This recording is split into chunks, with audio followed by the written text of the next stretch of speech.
This boy woke up terrified in his own room. His body was younger. He had just been thrown 10 years into the past, right back to his college days. In this timeline, he was still weak, nothing but prey for the bullies who tormented him. But this time, it will be different. He is no longer the helpless victim they used to break, and they are about to find that out the hard way. Suddenly, Chen is caught off guard. A system window materializes right before his eyes, announcing, "The power of gluttony has been completed." The realization hits him like a concrete wall. He does the math. As of today, there are exactly 3 years left before the Demon Lord emerges on Earth. The first of them, the Demon of Wrath, will tear open the gates of hell itself, unleashing an infinite horde of interdimensional monsters to invade the planet. Inevitably, humanity is obliterated. Chen remembers it all perfectly. He was the absolute last survivor of the human race. He died in a final, brutal sacrifice, giving up his own life to take down the Demon Lord. Wasting no time trying to understand the miracle of his regression, Chen shifts his focus to what truly matters, deciphering the raw power floating inside that system window. The interface shifts and pulls up his current status. The data looks like something out of a game, but these are his real stats. He has never seen anything like this before because in his past life, he always fought using his awakened power directly. Only 1 in 10,000 people can become an awakened, and the institution that accepts only those with the potential is the National University of the Awakened. In his previous life,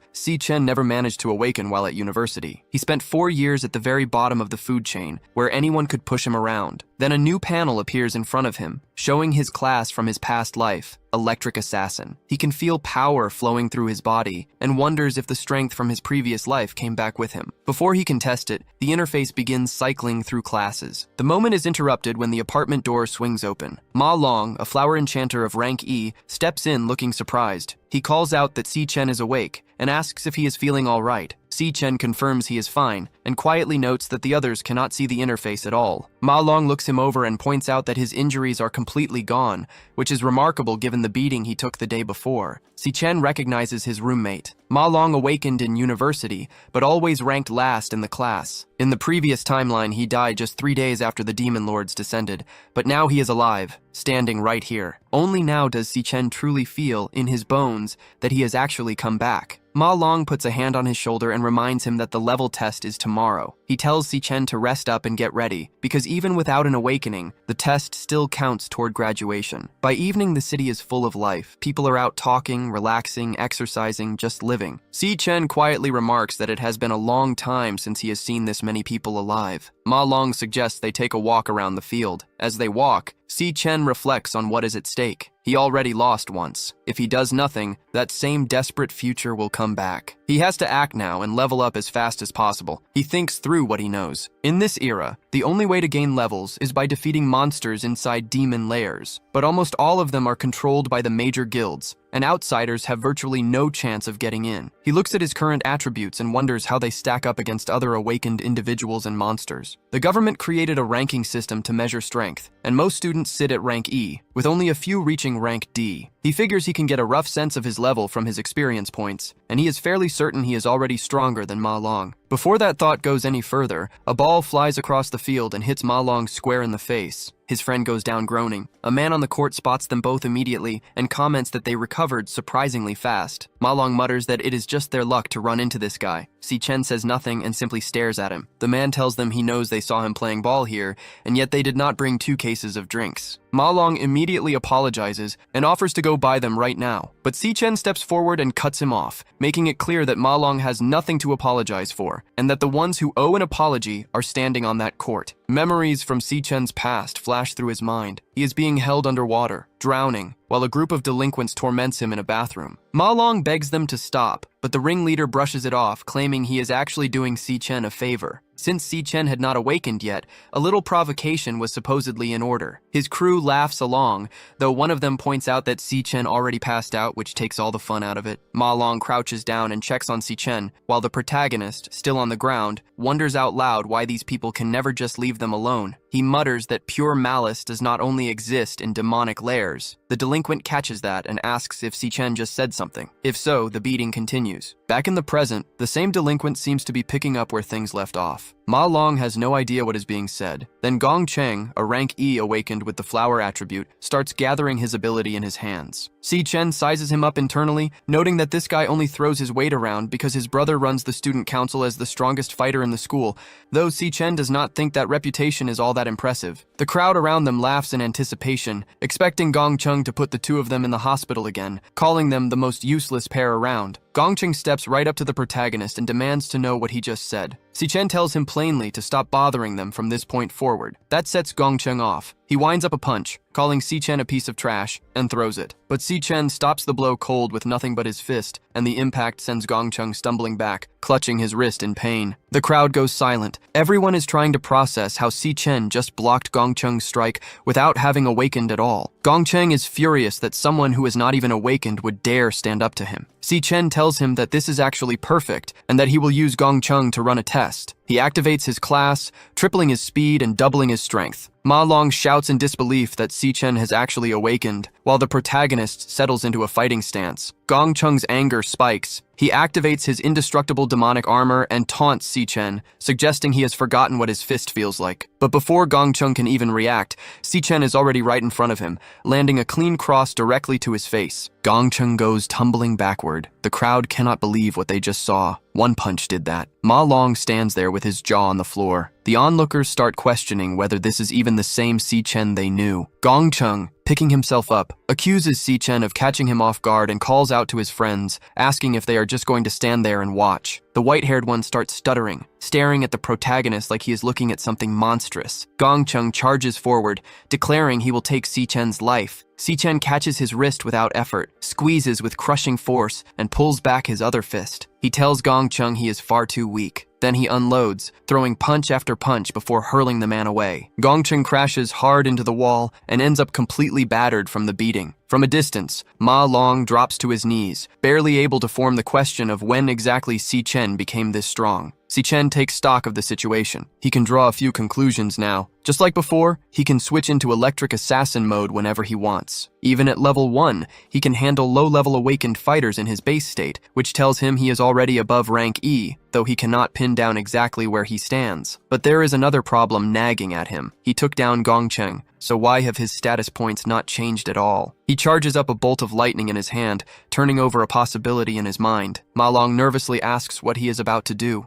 Chen points the crackling energy directly at him, wondering whether the way to gain experience works the same way it did in his past life. A girl approaches from behind, pointing out that they are on school grounds. Ling Yu, the vice president of the student council, steps in and tells Chen that even though the other party struck first, the punishment he delivered is more than enough. In her view, he will never have the nerve to lay a hand on them again. Chen releases the guy shortly after. He wonders to himself why the student council is so eager to protect him, but also whether he should actually do anything about it. Because if people like that are not genuinely scared, they will just keep causing trouble down the line. The two delinquents, shaken, admit to each other that his expression in that moment was terrifying and that it is better not to mess with him anymore. Chen quietly wonders whether those two were not supposed to be the weakest and poorest students in the school. Ling Yu catches that and turns those two labels over in her mind. Later, back at the male dormitory, Ma Long is buzzing with excitement. He says Chen really did awaken, and on top of that, he is a powerful electric type. He wiped the floor with Gongcheng, and now those guys cannot even look him in the eye. Xiang Zuo, a rank E-Core mage, asks where Chen went then. Ma Long asks if he seriously thinks Chen would run away. Xiang Zuo fires back that if he got that strong, he does not need to bother with basic training. Yu, his flower enchantment brother of the same rank, remarks that Ma Long must have taken some damage to the brain. Zuo snaps back that the four of them ended up in the same dormitory because their evaluations landed in the bottom 4 positions of the entire year, and that is a fact that cannot be changed. He is 4th from the bottom, which makes him number 1 in the dormitory, and the only combat type among them. That, he insists, is an absolute and unchangeable fact. He adds that a soft-handed guy like Chen could not possibly awaken an electric-type ability,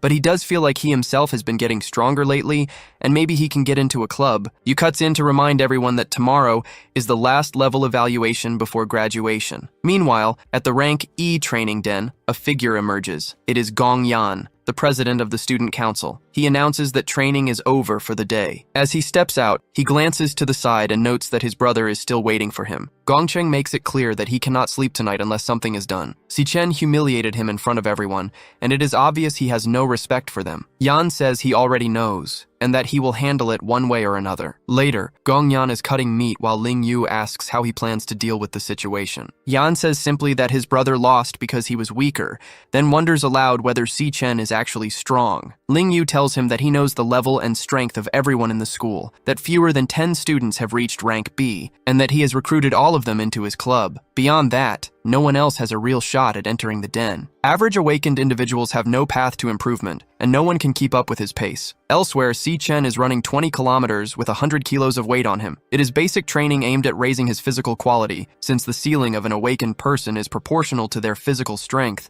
and only a strong body can release power to its fullest extent. But he knows this is still far from enough. His mind drifts back. In 2160, the demon lord Fury emerged from the den and descended into the world, taking the lives of countless humans in an instant. His only family, his younger sister, lost her life because of him. It was also Fury who opened the gates of hell and allowed other demon lords to pour into the world. He keeps running, and the thought crystallizes. His goal now is to take down Fury. Fury is the beginning of the destruction, and there are 3 years left before the descent. He knows he is growing fast, but he needs to be even faster. Then his phone rings. He unlocks the screen and sees that Si-Yun has been calling him. He picks up right away. His sister asks why he called so many times today, explaining that she was competing and her phone died. But she tells him that if she wins the prize, it will cover their overdue rent. Chen thinks back to that ruined future, and how many times he prayed to the heavens for a chance to start over, no matter what price it would cost, even if hell itself came crashing down without end. Si-Yun keeps talking, telling him that when the competition is over they will meet up and to wait for her good news. The protagonist stares ahead, and the thought settles in his mind that everything has begun again. He breaks into 3 more laps, because he needs to get strong as fast as possible to protect all of this. 8 hours have passed since he returned to this time. He has been getting used to this body, weak but young. Now he needs to think about what matters most. To level up, he needs access to a den, but the dens are monopolized by the guilds. Outside of the wealthy, most people have no real chance to evolve, and he is trying to figure out how he is going to get there. He also wonders what exactly the power of gluttony even is. Then, without warning, a system begins to load. It completes its initialization and announces the launch of the Gluttony System. Chen snaps awake. He stumbles through a few acrobatic movements before managing to steady himself on the ground. When he looks up, there is a tower standing right in front of him. He has no idea where he is and wonders whether he was even asleep. Chen stares up at the tower looming before him, trying to make sense of what he is looking at. Before he can think too hard about it, the red river below begins churning, and monsters start clawing their way out of the surface. Funeral flames, rank E cloud class warriors, pour out in waves. Chen wonders if he has somehow ended up inside a demonic lair. He does not fully understand his situation yet, but he decides to deal with what is right in front of him first. The funeral flames surge toward him, and he splits them clean down the middle with a burst of overwhelming speed, collecting 3 funeral flame fangs in the process. With his current strength, rank E monsters are almost embarrassingly easy to handle. Everything around him feels completely real, nothing like a dream. And more importantly, he realizes this place can give him experience and levels. When he hits level 2, all of his attributes gain 5 points. He genuinely has a demonic lair he can clear entirely on his own. Then a funeral flame king charges at him from behind. Chen decides then and there that this is where he is going to do his real training. He hits the monster with his lightning, splits it in half without much effort, and levels up again. Boss experience is several times greater than that of common monsters at the same rank, and he climbs 2 levels in almost no time at all. Then something new appears in his interface, a term he does not recognize. Something about being devourable. Chen is caught off guard by it. He points his hand toward the fallen boss, wondering out loud whether this is what the power of gluttony actually does. The system responds immediately. It begins devouring the monster, drawing it together into the palm of his hand until it collapses into a card. He can take a life, consume an opponent, and convert them into his own class. Then something else catches his attention. He wonders if this is not the power of the demon lord Lan Yue, a power that now belongs to him. Classes are born with inherent differences in strength, and the one rule that cannot be changed is that each person can only have one class. class, but Chen now has 2 at the same time. And if he can keep devouring magical beasts, there may be no limit to how many classes he can accumulate. He wonders why he has been given this power and what exactly that magical tower behind him is. Then a crushing pressure slams into him out of nowhere. Before he can process it, a voice speaks, calm and deliberate, telling him that he has finally arrived and that it has been waiting for him for a long time. The voice calls him by name, Chen. Chen bolts across the Red River. His mind races as he runs. In his past life, he nearly died pushing himself to rank S, and even then his combat power peaked at rank D. But on the other side of this place stands a rank S boss, and the gap between them is enormous. His attributes are completely outclassed. He cannot figure out what kind of lair this is, or why a rank S monster is here at all. And more unsettling than any of that is the fact that it knows his name. He exchanges roughly a dozen blows with the creature. During that entire exchange, the monster has had countless opportunities to kill him outright, and it has not taken a single one. Instead, it keeps knocking him away, deliberately avoiding his vital points, putting him down easily again and again without finishing the job. The monster asks him if he still intends to keep fighting. Chen reads the situation. The creature wants him to submit. The Lord makes its offer clear, telling Chen to reconsider, framing it as a rare opportunity to stay and guard the magical tower alongside it. Chen answers without hesitation. No matter what happens, he refuses to stay in this cursed place. The monster responds by cutting his arm. Chen is stunned. The creature tells him that it does not think he understands how close he is to losing his life, and that the only reason it has shown this much patience is because he is the only one who has ever made it this far. Then the funeral flames shift, their color bleeding into a deep purple. The Lord amplifies its power and gives him one final choice: stay or be crushed into nothing. Chen activates his class and makes his answer clear. He is going to take this thing down. The monster hurls stones at him, dismissing the declaration as absurd. Chen weaves through the projectiles with relative ease, closing the distance with his lightning, and his mind is working the entire time. Through everything that just happened, he has been observing. He noticed that before each sword strike, there is a delay of 4 milliseconds. He can read the angle of force in the monster's wrist, track the trajectory, and slip past the blade. And after each strike, there is a recovery pause of 2 milliseconds. If he times his attack to land inside that window, he can hit it while it is completely open. His plan is to drive an electric blade straight through its heart in that instant. Killing a rank S is out of the question, but a full power paralysis strike could lock it down for at least a few seconds.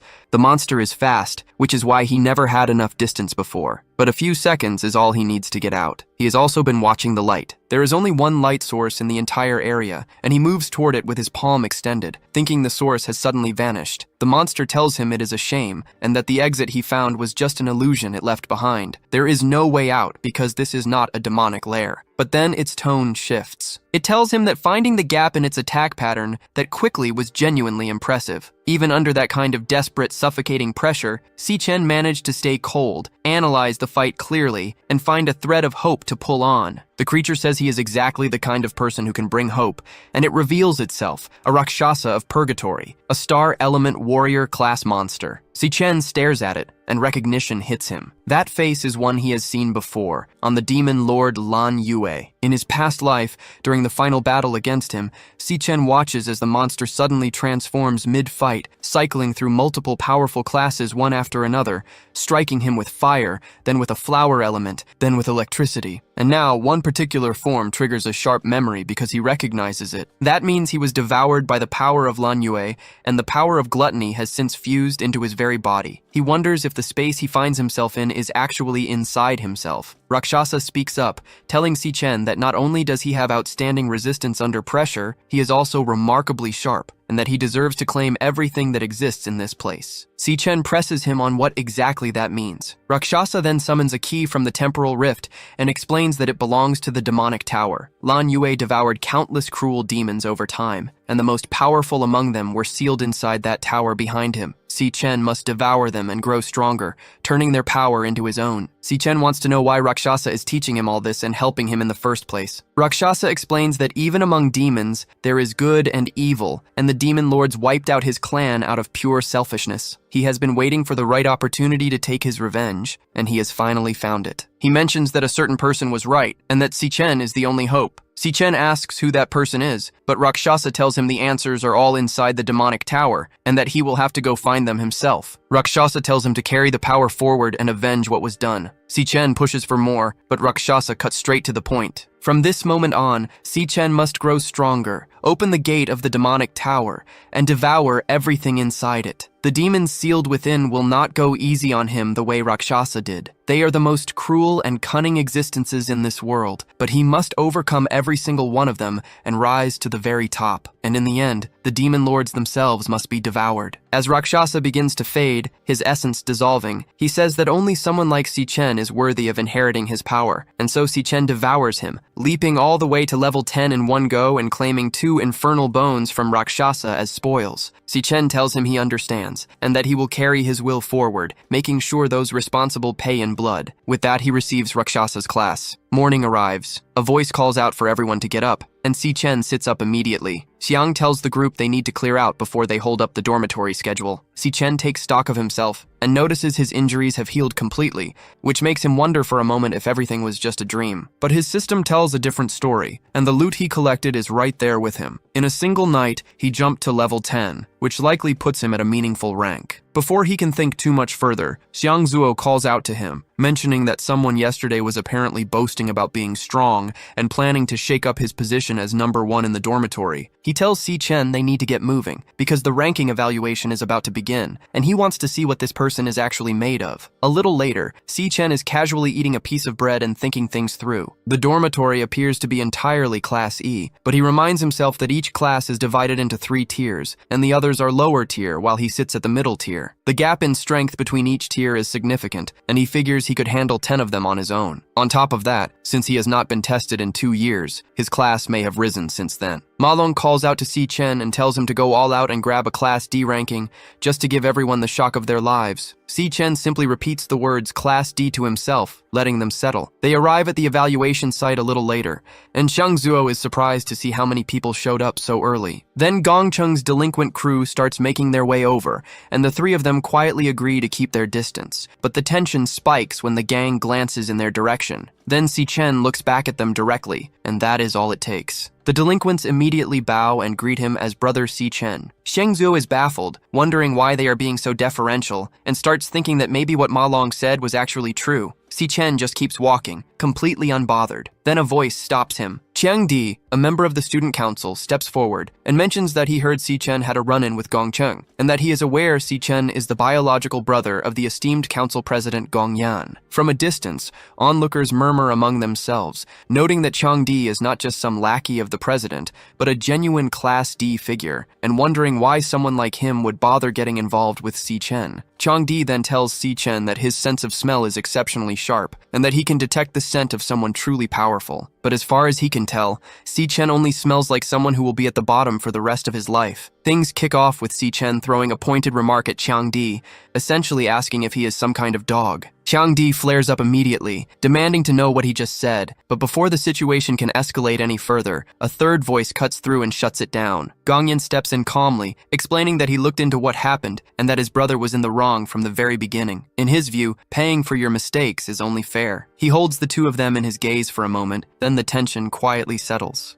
Chen says nothing, staying exactly where he is. A professor breaks the silence by announcing that the classification test is about to begin. Students are to take the stage in an orderly fashion when their names are called. Gong Yan turns and tells his group to get ready, privately sizing up Chen and concluding that he does not look like much of a threat. From a distance, 2 figures are watching all of this unfold. A man wonders aloud what drew him here today and whether he has spotted someone worth keeping an eye on. The woman beside him suggests it could turn out to be quite interesting. An hour passes. It is Xiang Zuo's turn. He steps up, declares that this is where his true strength gets revealed, and walks through the portal into the testing area. The classification test works like this. Each student enters a special demonic lair alone, where a demonic heart sits at the center, capable of absorbing energy. The awakened individual releases their full energy output in front of that heart. The heart then transmits the reading through cables to external equipment, and the result appears on a display screen as raw data. Xiang Zuo fires off his energy ball. The heart absorbs it, the cables carry the signal, and the screen lights up with his result. He lands a rank E at the middle level. The crowd murmurs, noting that the second piece of data has not appeared yet. Ma Long explains what that second reading means. Beyond the current classification, the test also measures something called potential. The screen shifts again shortly after, and Ma Long points out that people with high potential tend to attract serious attention from the government. When the test wraps up, Xiangzuo walks out with his head low, rank E middle level, with a potential of rank C. Ma Long tries to soften the blow, reminding him that some people score even worse and that he is not the only one who missed rank D, so they are all in the same boat. Then the system announces a rank D result with a potential of B, and the first rank D student of the class steps out. Time moves on. Chang Di goes through and matches rank D, but his potential reads as A. Ma Long groans that this is already the 8th rank D in a row. The professors exchange glances,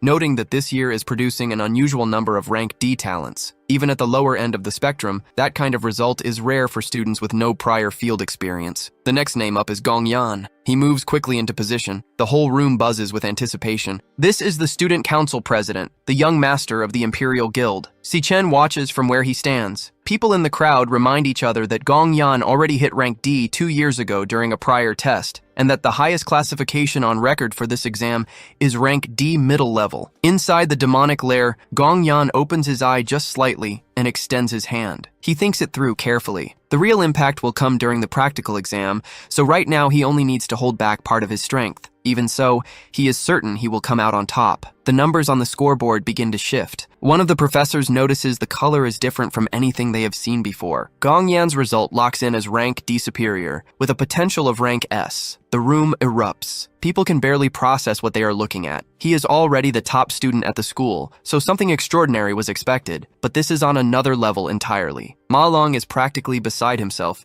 declaring that their school has produced a rank S potential and that everyone present has just witnessed history. The professors immediately start debating whether to notify their superiors right away. A rank S awakened individual is considered a rare national treasure, and someone like that is guaranteed to receive special attention and protection from the government. On top of that, being the young master of the Imperial Guild means this result is about to make headlines across the entire world. The man watching from above remarks that this year is genuinely packed with talent. The woman beside him acknowledges that she already knew Gong Yan carried rank S potential, which is exactly why she came today. But then she clarifies that he is not actually the reason she is here. Compared to Gong Yan, she says, she is far more curious about someone else's performance. And right on cue, the professors call Chen to the stage. Chang Di wastes no time putting Chen in his place, telling him to go back to the dormitory where he belongs. And if his ranking result comes back as anything lower than rank E, they will all be lumped together in the same miserable group, destined to be the biggest embarrassment the university has ever seen when the practical evaluation rolls around. Ma Long tells him to just wait and see, because Chen is about to open some eyes. Xiangzuo is not so sure, quietly wondering whether Chen can actually pull it off. Inside the demonic heart chamber, the eye within stirs, sensing something. Chen holds his composure and keeps his stance steady. The narration pulls back for a moment to lay out what is actually at stake here. In this era,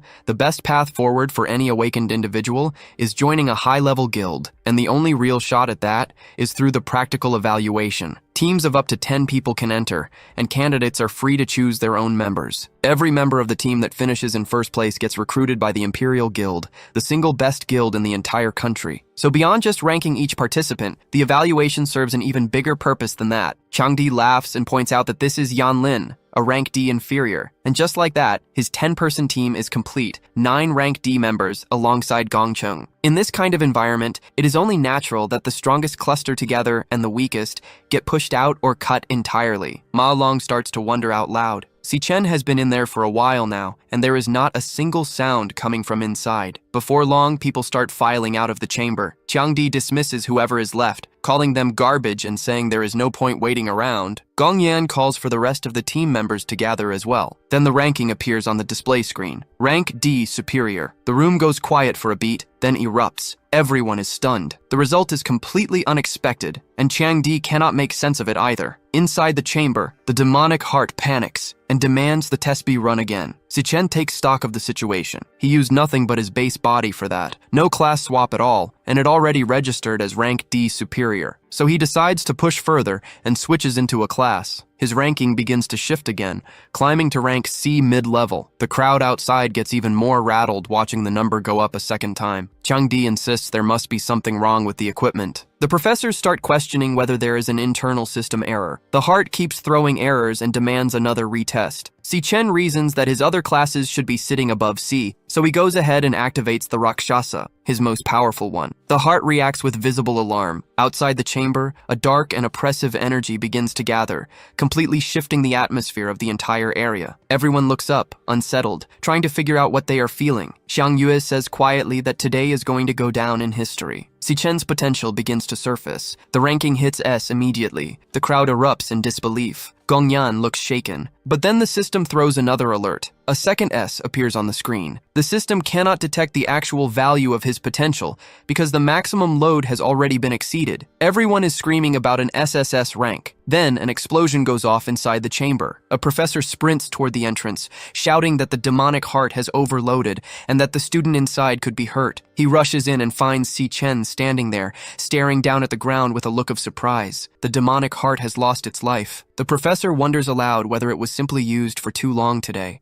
Chen, for his part, thinks he accidentally pushed too much force through it and blew the heart out. But there is a pleasant surprise buried in that outcome. His gluttony ability managed to devour the energy that the demonic heart contained. He steps outside the chamber and activates his ability. He can now see everyone's rankings at a glance, which he finds genuinely useful. One detail catches his attention immediately. Gongyan is sitting at roughly rank C mid-level. The professor addresses the group and announces that unfortunately, the demonic heart has been exhausted and the test is suspended. Chen's results are likely corrupted and will be reported up the chain, and any students who have not yet tested can return tomorrow. Ma Long and the twins rush over and throw their arms around Chen. Changdi cuts through the moment, sneering that someone like Chen could never reach rank C and that the equipment was clearly broken. He blames Chen for destroying the heart and ruining the day for everyone else, saying the others now have to come back tomorrow because of him. Chen starts preparing one of his abilities. He thinks to himself that this guy never shuts up, and he is going to deal with him if he does not stop. But Gongyan steps in and tells Changdi to stop being rude to a teammate. Changdi turns to him with a sharp look, and then the president walks over. He extends his hand towards Chen and asks him to join forces for the graduation practical evaluation, saying that with Chen on board, the highest score in the history of the event is practically guaranteed to be theirs. Gongyan's friends are already questioning whether the invitation was real, while Changdi is quietly fuming on the inside. If this stranger joins the group, someone else gets cut, and he has no idea how to explain that to the others. Getting into this team means claiming the top spot in the school,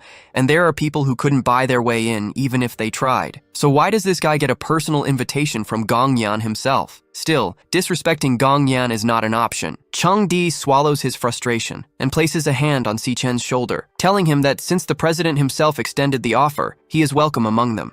Chen brushes the hand off and tells him flatly that he has no interest. The whole group goes dead silent. Changdi loses it, shouting that Chen should know their squad holds the #1 ranking in the entire school. Chen just tells him that has nothing to do with him, and while he is at it, Changdi is far too loud and should stop bothering him from this point forward. Then he simply walks back to his own friends, leaving Changdi seething. Word spreads through the school almost instantly. Chen rejected Gongyan. Students start wondering whether he is planning to chase the top rank on his own, especially given that his test result came back as a mid-rank C. Ma Long and Xiang Yue are thoroughly entertained by the whole situation. Gongyan himself takes it in stride, remarking that it is fine and that his brother Chen clearly has his own ideas about things. From a vantage point above the scene, Yuan Long watches and says, "It is a shame the two of them did not form a team, because he had been hoping a new historic record for the school would be born this year." Ling Yu responds that things are now even more interesting. Gongyan was born into privilege, and a rejection like this in front of everyone is nothing short of an open declaration of war. Their president, Ling Yu notes, is not someone easy to deal with. Changdi tries to rationalize it, suggesting the test must have been wrong and that Chen is not actually a rank C. Gongyan pushes back on that, pointing out that even if the test is wrong, even if there is a 1 in 100 million chance it is not, he cannot afford to let anyone threaten his first place standing. Changdi argues that regardless, Chen is just a student with no real combat experience, while they are elite fighters who have been through actual demonic lairs. He volunteers to go handle the situation personally. Gongyan asks him whether he really looks like someone that petty. His loyal follower quickly says no. Gongyan then says he is simply not in the mood to get involved, and that Chang Di can do whatever he wants with the others. Whatever happens will have nothing to do with him. Chang Di is caught off guard by that answer, but he reads between the lines just fine. He confirms that whatever occurs will have no connection to the president whatsoever. About 10 minutes later, Chang Di gets a piece of news that genuinely surprises him. Chen has left the school grounds. One of his men confirms it, saying he just heard that Chen headed home and walked out without even stopping to eat. Chang Di sees this as a gift from the heavens. Outside school property, dealing with Chen will be far easier. The narration then pulls back into Chen's past life. An elite guild, while exploring a demonic lair inside the country of Shenge, ran into a catastrophe. Deep within the lair, they encountered a powerful demon unlike anything previously recorded. This was the demon known as Fury. The entire elite guild was wiped out, and Fury broke free from the lair and descended into the human world. That is the full extent of what Chen knows. In this new life, he has already put together a plan to locate the exact position of the lair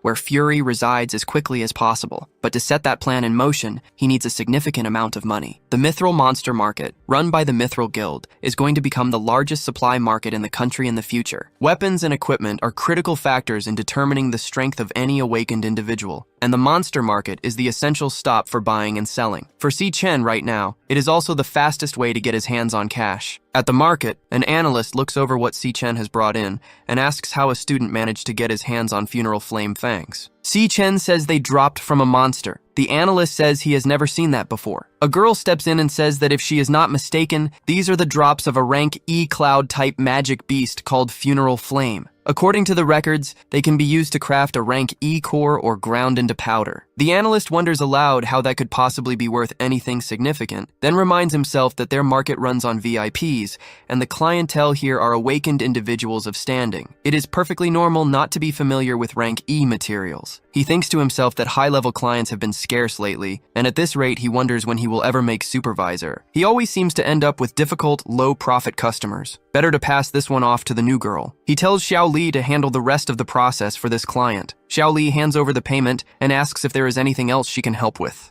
Chen counts it in his head, 18,000, just enough to cover his rent. Then he tells her there is one more thing and asks her to take a look at something for him. Xiao Li's eyes go wide. She says it is an enormous and striking sword. She has never seen anything like it, but her instinct tells her it is at least rank B, possibly reaching rank A. The analyst overhears and chimes in that a rank A weapon would be priced at over $1 million, and he has never personally seen one. Before he can say more, another man cuts in and says they are both wrong. It is neither B nor A. The analyst assumes his boss means it is lower and starts to agree, saying a poor student would never have anything truly valuable, but his boss corrects him sharply. What Chen is carrying is clearly from the lands of purgatory. It is a rank S piece of equipment. Both of them go completely still at the mention of that classification. The owner steps forward and takes Chen's hand, welcoming him as a VIP client. He invites him to a private room and tells him he can ask for whatever he wants. Chen thinks to himself that the person he has been waiting for has finally shown up. This is Qingzhi, the owner of the Mithril Guild. In a private room thick with incense, Qingzhi opens the conversation by asking his guest how he intends to handle the equipment he brought in. Chen states plainly that he wants 1 million. Qingzhi raises an eyebrow. He points out that rank A equipment alone fetches millions on the open market, and the weapon Chen is carrying is rank S, meaning it could easily cause a stir if word got out. Surely 1 million is underselling it. Chen clarifies his position. He does not want to sell the weapon. He wants to use it as collateral for a loan of 1 million, to be repaid within 1 month. Qingzhi is visibly surprised. Using a rank S weapon as collateral rather than selling it outright is not the kind of thinking you expect from a university student. The young man clearly intends to keep using it down the line. That level of foresight, Qingzhi muses, points to either a wealthy heir who left home on his own terms or someone genuinely exceptional. Chen confirms the timeline, 1 month, and when the deadline arrives, he will repay the principal plus 10% interest. Qingzhi asks Xiao Li to step outside for a moment, then he lays his cards on the table. If he is not mistaken, Chen attends the National University of the Awakened and is a senior about to graduate. As Qingzhi understands it, the school holds a practical graduation assessment every year, and that assessment falls almost exactly 1 month from now, with a prize of precisely 1 million. The timing and the amount line up perfectly. So Qingzhi ventures a guess. Chen is confident he will finish first in that competition. He needs the money urgently right now, urgently enough to put up something this valuable as collateral, which means the need is real and immediate. Given all of that, Qingji makes a different offer entirely. He will hand over $1.5 million in cash right now, with 0% interest for 1 month. He frames it simply as a gesture of goodwill between friends. Chen is stunned. Qingji adds one condition. Everything discussed stays completely confidential, but if Chen ever has business to conduct in the future, he asks only that this market be his first stop, promising the best possible terms. Chen takes a moment to process what just happened. With very little information, Qingji read his background and his intentions accurately, and then, rather than exploiting the situation, offered him better terms than he asked for. The protagonist reflects that to defeat Furia, he cannot rely on his own strength alone. He needs trustworthy partners. This, he decides, is exactly that. The deal is made. A magical binding seal is placed on the agreement. Qingji confirms it is done and that the funds have already been transferred to Chen's account. Then, almost as an afterthought, Qingji mentions that Chen was carrying quite a fine weapon earlier and asks what he plans to use for the upcoming assessment. He offers to lend something from the guild's inventory, noting that while nothing rank S is available at the moment, there is solid rank B and rank A equipment on hand. But Chen reaches into his inventory and pulls something out, telling them he does not need anything. As it turns out, he has another weapon of that same caliber. The room goes completely silent. Everyone present is floored. Chen takes his leave, and the guild sends him off with barely contained excitement. Qingji turns to Xiao Li and tells her that because she held on to this client, he is promoting her to supervisor effective immediately. Outside the building, Chen pauses and remembers there is something else he needs to buy. He hails a taxi and heads to the Kangchang district toward the bus terminal. His thoughts drift back to his past life. The lack of money had been a constant weight back then. He had just graduated, had no awakening, and not a single guild would take him. He scraped together whatever odd jobs he could find just to cover rent. He and Siyun had lived a genuinely difficult life. Siyun had been accepted into the Central International Institute of Arts. She had been happy about it, but the school was far away, and she said she only wanted to stay close to her brother. The truth, though, was that she was afraid of being a burden. She gave up her dream school because of that fear. Chen snaps back to the present and realizes she should already be out by now. He scans the area near the entrance. Then he hears her voice. Siyun spots him and immediately scolds him, asking how many times she has told him to wait at the exit and not the entrance, and wondering if he has just been standing there doing nothing.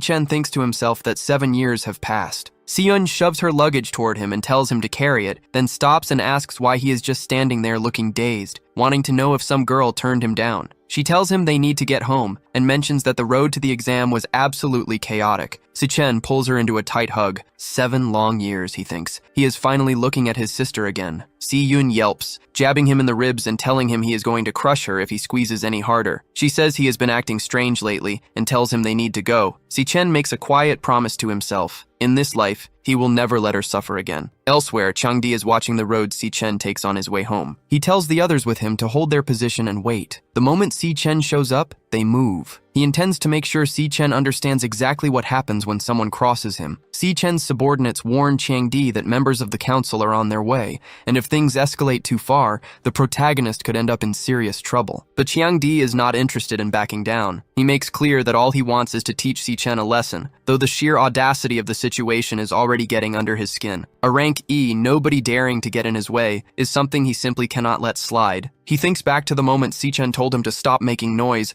and to get out of his face, and that memory alone is enough to seal the decision. His order is simple and brutal. They are going to beat Chen into a coma, making sure he cannot participate in the upcoming graduation evaluation. Changdi reminds his crew that he is one of the school's finest cloud assassins, and that this arrogant little upstart is about to run out of luck. Meanwhile, on a hillside path leading home, Siyun walks beside her brother and brings up how strangely he has been acting for the past 2 days. She figures it might be the pressure of the graduation evaluation weighing on him. A guy as straightforward as Chen, she reasons, is hardly the type to be tangled up in romantic trouble. Either way, she tries to lift his spirits, even humming a song he used to sing to her, the one that went on about how life is long and opportunity always comes around eventually. Chen listens and thinks to himself that she is sharper than he gave her credit for. She noticed the change in him the moment they met. She still does not know that he is awakened, still believing they are living the same life they always knew. He tells her he is fine. Si-yoon reads it as stubbornness, the kind of wall men build around themselves. She thinks her brother is getting old, but the moment does not last. Changdi's crew is already lurking in the alley nearby. One of them spots the girl walking beside Chen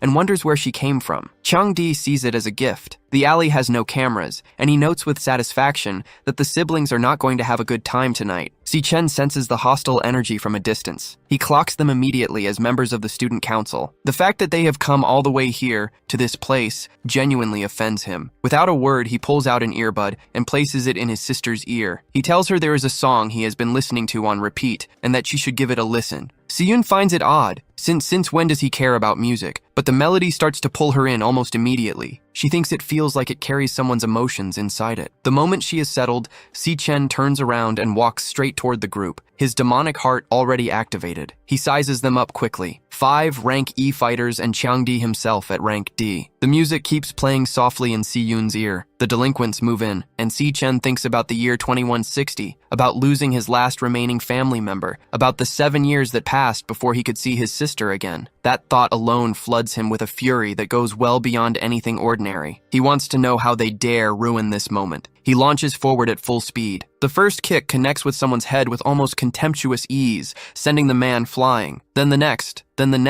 Each one goes down in a single hit, one after another, while the song continues playing in Si-yoon's ear, and she remains completely unaware of what is happening just behind her. One of the remaining subordinates rushes in. Chen simply grabs the man's arm and drives his elbow into it, snapping the bone clean. The man cries out in pain, and before he can process what just happened, a punch catches him square in the face and sends him sailing. Changdi watches all of this and cannot make sense of it. He keeps asking himself how this kid is this strong, but Chen is already closing the distance. Changdi puffs himself up one last time, reminding himself that he is an elite cloud assassin and that there is no way he is losing this fight. A single lightning strike puts that thought to rest. The blast sends him flying, and before he can even land, Chen is already on him, driving a hit into his jaw that finishes the job entirely. Changdi rolls across the ground like a ragdoll and comes to a stop, face down. The last thing he sees before his vision fades is Chen's expression, cold and utterly without mercy. When Changdi slowly opens his eyes, Chen is standing over him. He reminds Changdi that he gave him a clear warning to stop bothering him,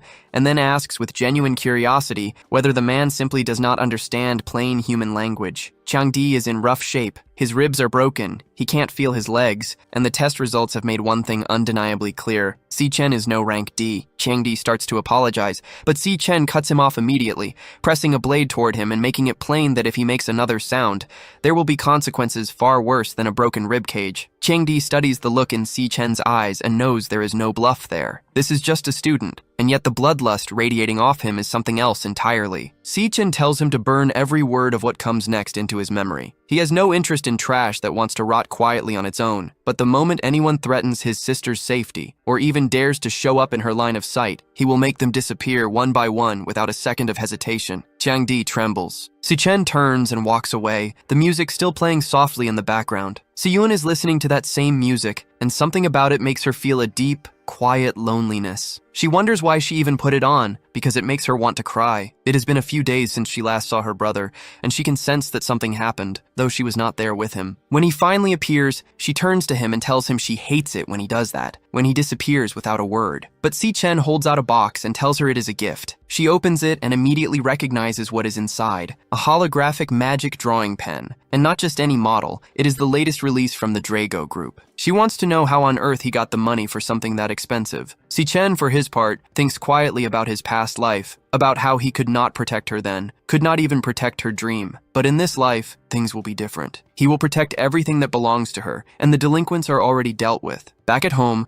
Si-yoon tries out the pen and is genuinely amazed at how well it works. Chen is quietly thrilled that she likes it. He thinks to himself that his sister's noodles are the best in the world, but Si-yoon brings him back down to earth, reminding him they still have rent to pay and he cannot be spending money like this. Chen tells her the rent for the entire year is already taken care of. He made a deal with some friends and earned the money that way. Si-yoon thinks to herself that her brother is a terrible liar, and the whole thing is suspicious, and she is a little annoyed that he is keeping secrets from her. But even so, it has been a long time since she last saw a smile that genuinely happy on his face. She reaches out and touches his shoulder, telling him that no matter what happens, he should not push himself too hard. Chen gives a quiet nod. Meanwhile, at an aquarium, Gong Yan receives a report. Chang Di has been seriously injured, 60% of his body fractured. Even with the best healer available, recovery will take more than a month. Gong Yan had not expected him to actually go after Si Chen and end up in that condition. Ling Yu notes that Chang Di will likely lose his graduation ranking for the year. Gong Yan shrugs it off, saying his team simply lost a dead weight with no real ability.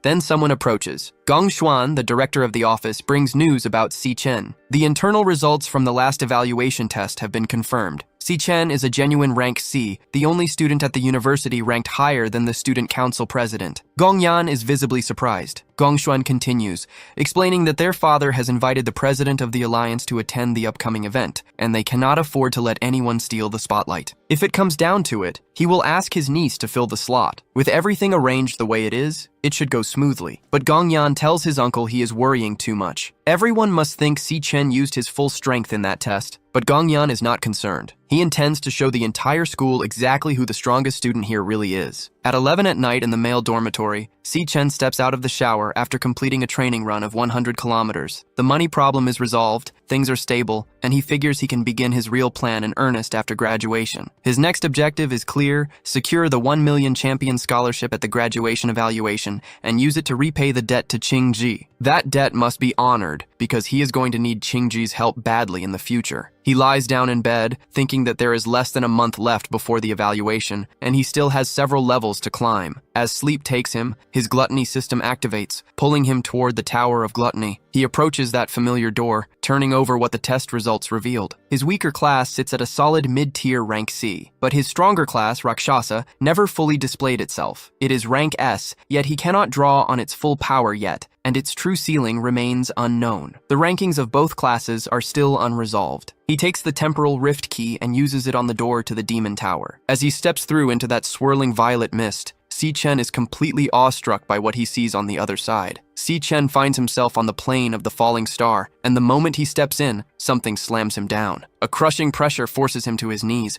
and he quickly calculates that the gravitational pull in this place is running at roughly 10 G. The door he came through has already vanished. It will only reopen once he defeats the boss of this floor, and right now he can barely push out 30% of his normal strength. He has to adapt, and he has to do it fast. Before he gets the chance, a rank B ghost lion from the Stellar Warrior class closes in on him. Si Chen activates his Electric Assassin class and sizes up the enemy in front of him. The lion charges. Si Chen slides out of the way with ease and drives his electric blade into the creature, but he immediately registers the problem. His body is too heavy, too sluggish. He needs to end this quickly. The strike misses the vital point. The paralysis fails to trigger, and Si Chen realizes the extreme gravity has gutted both his speed and his precision. The core advantage of the assassin class has essentially evaporated, and yet, even in these conditions, the ghost lion moves with unsettling ease. This is the standard for monsters inside the demonic Tower of Purgatory, and it proves the point by sinking its teeth into his arm. Si Chen switches classes. He becomes the Rakshasa of Purgatory, and the numbers shift dramatically. His strength triples. His stamina multiplies by 4. Every class has its central strength, and raw close quarters combat belongs to warriors built around force and endurance. He grabs the lion and drives it into the ground, stacking the gravity of this environment to its absolute limit and concentrating every ounce of that force into the impact. In a place where gravity is already insane, a single downward blow carries a multiplier of 60 times over. The lion panics. Si Chen presses it deeper into the floor, telling it not to even think about stopping him, and then he activates the super heavy mode of the Stellar Warrior class. When it is over,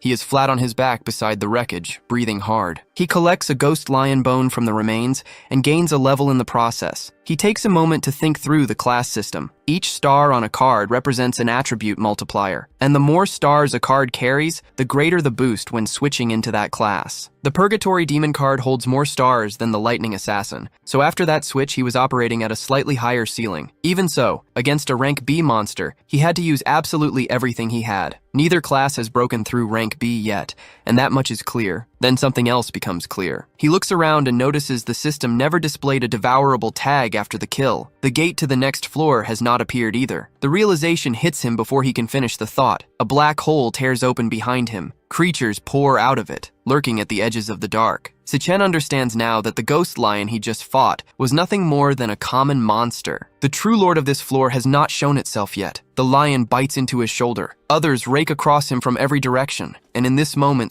Chen finally understands what the demon of purgatory meant about infinite pain waiting behind that door. He has to endure it. He has to push through all of it regardless. Chen jolts awake in the middle of the night, gasping. The pain from his dreams was too real, muscles tearing, skin separating from bone. There are no shortcuts to becoming strong. This solitary road through purgatory has only just begun. Friday, May 20th. The auditorium of the National University of Awakened Ones. The team formation ceremony gets underway. The faculty take their seats at the panel tables, and word circulates among them that high-ranking members of the Guild Alliance will be attending this year to observe the practical evaluation. That explains the rule changes. In previous years, there was no minimum headcount and no rank requirement, but now every team needs at least 5 members and at least 1 member of rank E or above. A professor taps the microphone and informs the students that their rank data has been pushed to their wristbands and that they should check their information and begin forming teams as soon as possible. Everyone looks down at their wrists. The ranks and team statuses of each student are right there to read. Ma Long is the first to say something is wrong. Chen is showing as rank E, lowest tier. The room reacts. People around him remember that he tested at rank C before. Someone points out that his demonic heart was broken at the time. The conclusion spreads quickly. Nobody is going to want him on their team. The graduation evaluation is too important for anyone to take on that kind of liability. Across the auditorium, Gong Yan stares straight ahead, looking at his uncle among the faculty, and his uncle looks back, thinking about his useless nephew, about how the boy is going to learn firsthand how power and human nature work together. He intends to teach him that lesson personally, starting with making sure his opponent does not even qualify to compete. Half the room is scrambling to get into Gong Yan's team. Students are practically begging, promising they have 3 years of council experience and won't slow anyone down. But Gong Chung shuts them all down immediately, telling everyone to back off because there is only 1 spot left. Half an hour later, the dust settles. Teams have been formed across the room, and while everyone else pairs up and locks in, the protagonist group is still standing off to the side, completely isolated. Ma Long points out the obvious. They have been circling the entire room, and not a single person wants to join them. There are still 4 of them, and at this rate they might not even qualify for the practical graduation assessment at all. He also finds it deeply strange that Chen is being treated as low rank. The registration requires at least 5 members, and at least 1 person needs to be rank E or above, and it really feels like someone is deliberately targeting their dormitory. Chen thinks it through. The practical assessment is the one real opportunity for everyone to stand out, and getting into a high-scoring team is what opens doors afterward. The number of monsters in the demonic lair during the final assessment scales with team size, so it is not as simple as just throwing more people together. And even setting aside Gong Yan's team, nobody wants to mix with low-rank students. The 3 weakest rank E students in the entire school all happen to share this one dormitory. Then a voice calls out to Xiang Zuo, pointing out that they are still 1 person short and suggesting he come join their team so he can actually participate in the assessment. Chen quietly registers what this means. If things keep going this way, the 3 of them at rank E inferior are probably going to get left behind by everyone and ultimately lose their qualification to compete entirely. Xiang Zuo apologizes and turns the offer down. His dormitory has already decided to form a team together, and he is not going to abandon his roommates. The guys who called him over scoff at that. They only invited him to fill a slot, and he still said no. That leaves just their group. Ma Long raises his voice, noting that nearly everyone has already locked in a team, and there are almost no rank E or above students left unattached.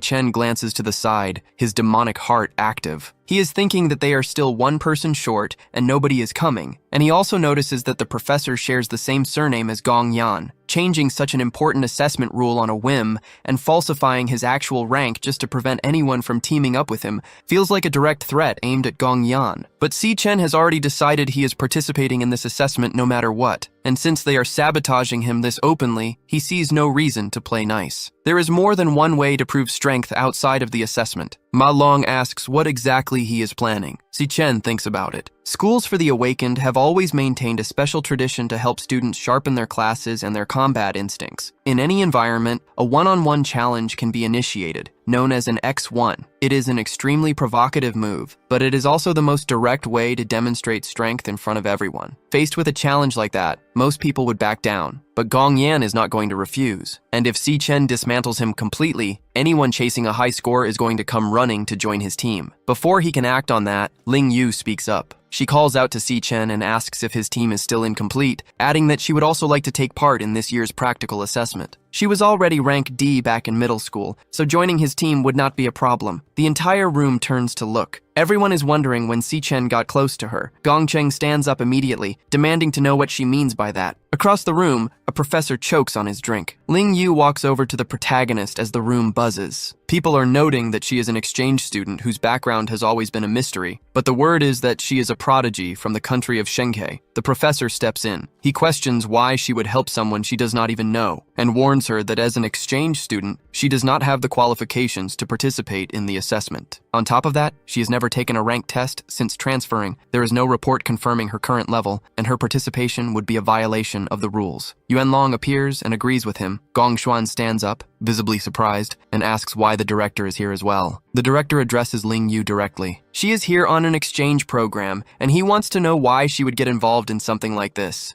Chen quietly wonders about that. The director's class was listed as warrior, so since when does he have the ability to teleport? Wanlong continues, saying that allowing her to participate would compromise fairness, and that the assessment only means something when genuine strength is what gets measured. The protagonist activates his demonic heart and scans both of them. He cannot detect the rank of either one. Gong Xuan speaks up, agreeing that the school's reputation rests on always following its rules. Yuanlong then shifts his argument. He says the university exists to cultivate high-level awakened individuals and to provide the best possible stage for them, ensuring a steady pipeline of talent. The assessment is a decades-long tradition and one of the most significant turning points in a student's life. If someone loses that opportunity for questionable reasons, he wants to know how the school intends to take responsibility for that. Gong Xuan reads the situation immediately. This old man is putting him on the spot, and he can tell that Yuan Long has been quietly pulling strings behind the scenes, even though he normally does not bother with small matters. For him and Ling Yu to stage this today, it has to be because of that kid. And picking a direct fight with Yuan Long right now is not worth it. Gong Xuan thinks it through. His uncle can only cover so much. The strong students have already formed their teams, and what is left for Chen is 3 of the weakest students in the school. He should be easy to beat, regardless. Gongshan announces that the director is right and frames it as an oversight by the Career Placement Office for not catching that the current format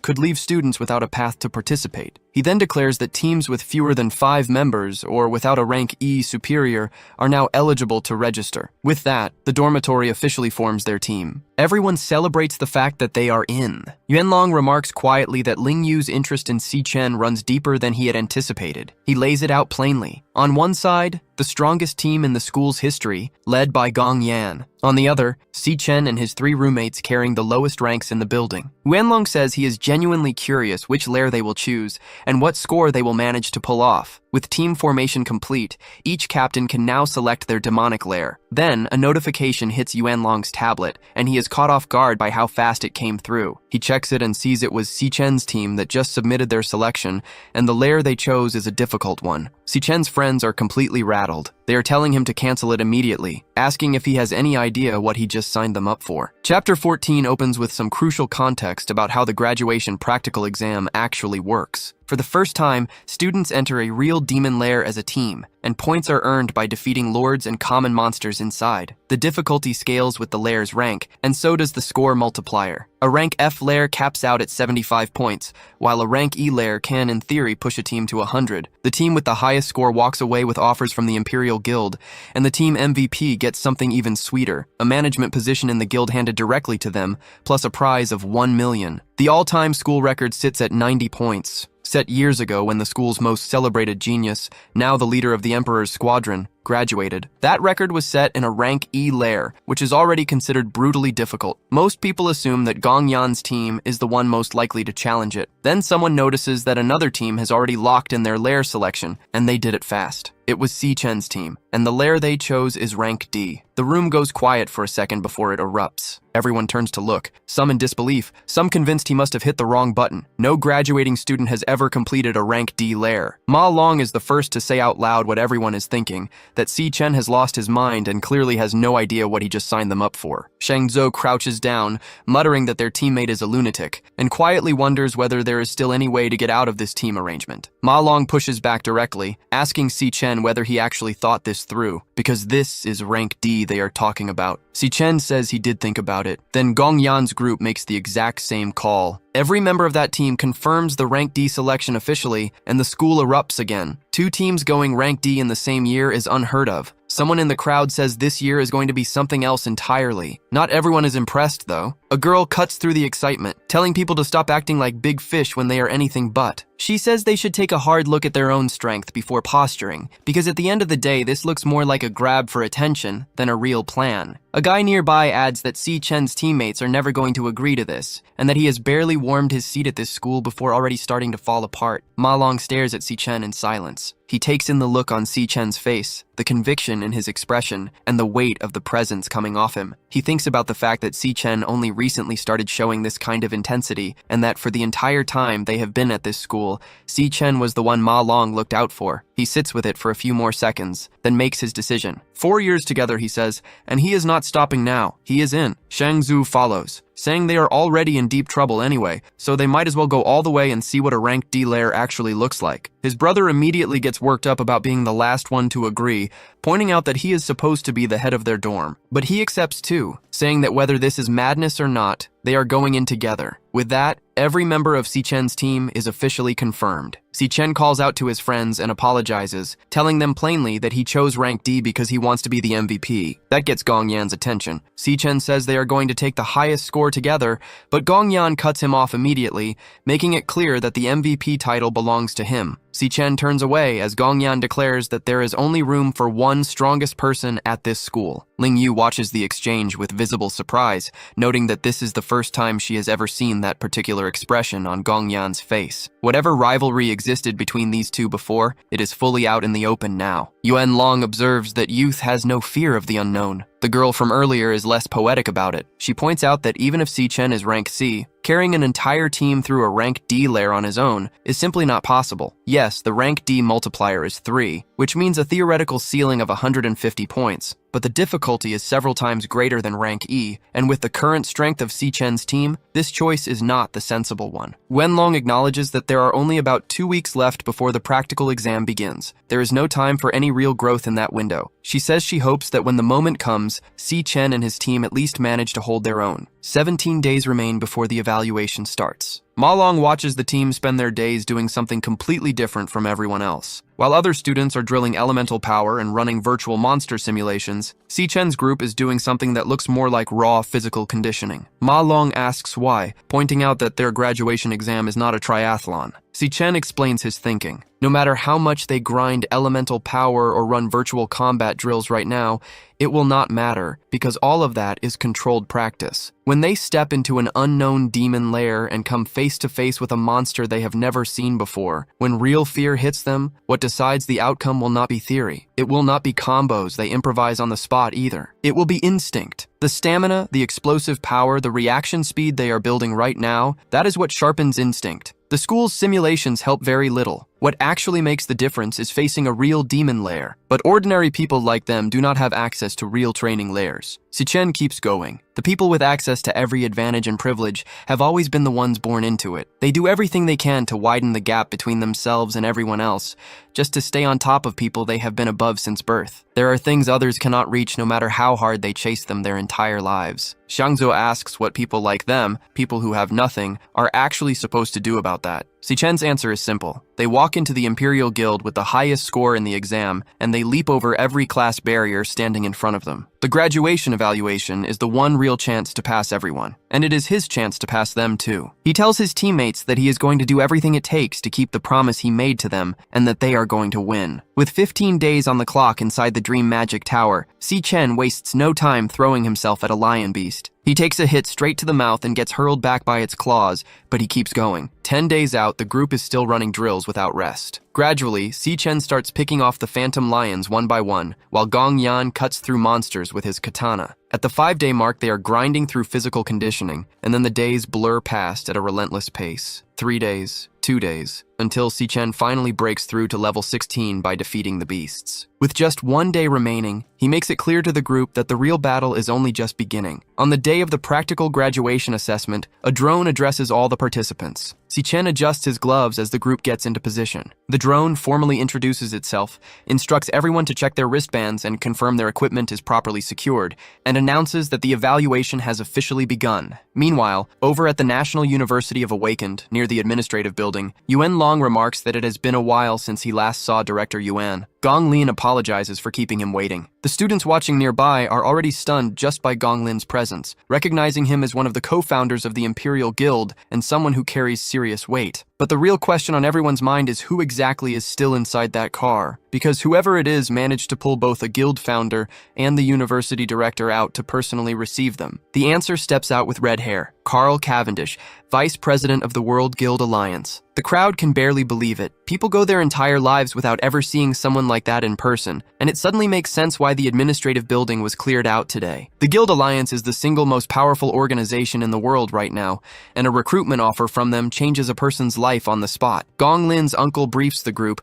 noting that 184 students are participating in the final evaluation, divided into 28 teams. 23 teams selected rank F demonic lairs, 3 chose rank E, and 2 went with rank D. Sigrid, the Secretary General of the Guild Alliance, raises an eyebrow at that last number. Rank D lairs are classified as dangerous even for full squads, and she wants to know whether the students were properly informed of the risks. The director confirms they were transparent from the start, then lays out the reality plainly. Most of these students are sitting at the lower end of rank E, and they already struggle against ordinary rank F monsters. Taking on a Lord-class monster is a serious challenge for them even in a rank F lair, because a Lord's strength far exceeds that of common monsters at the same rank. In a rank E lair, the situation escalates completely. Every ordinary rank E monster is roughly as powerful as a rank F Lord, which means clearing a rank E lair is, for most of these students, practically an impossible task. Sigrid then asks whether there are any safety measures in place if a student finds themselves in real danger. The professor reassures her that the students are their most valuable asset. Armed Imperial Guild personnel are stationed outside every demonic lair, monitoring everything, and they will intervene the moment a dangerous situation is detected. On top of that,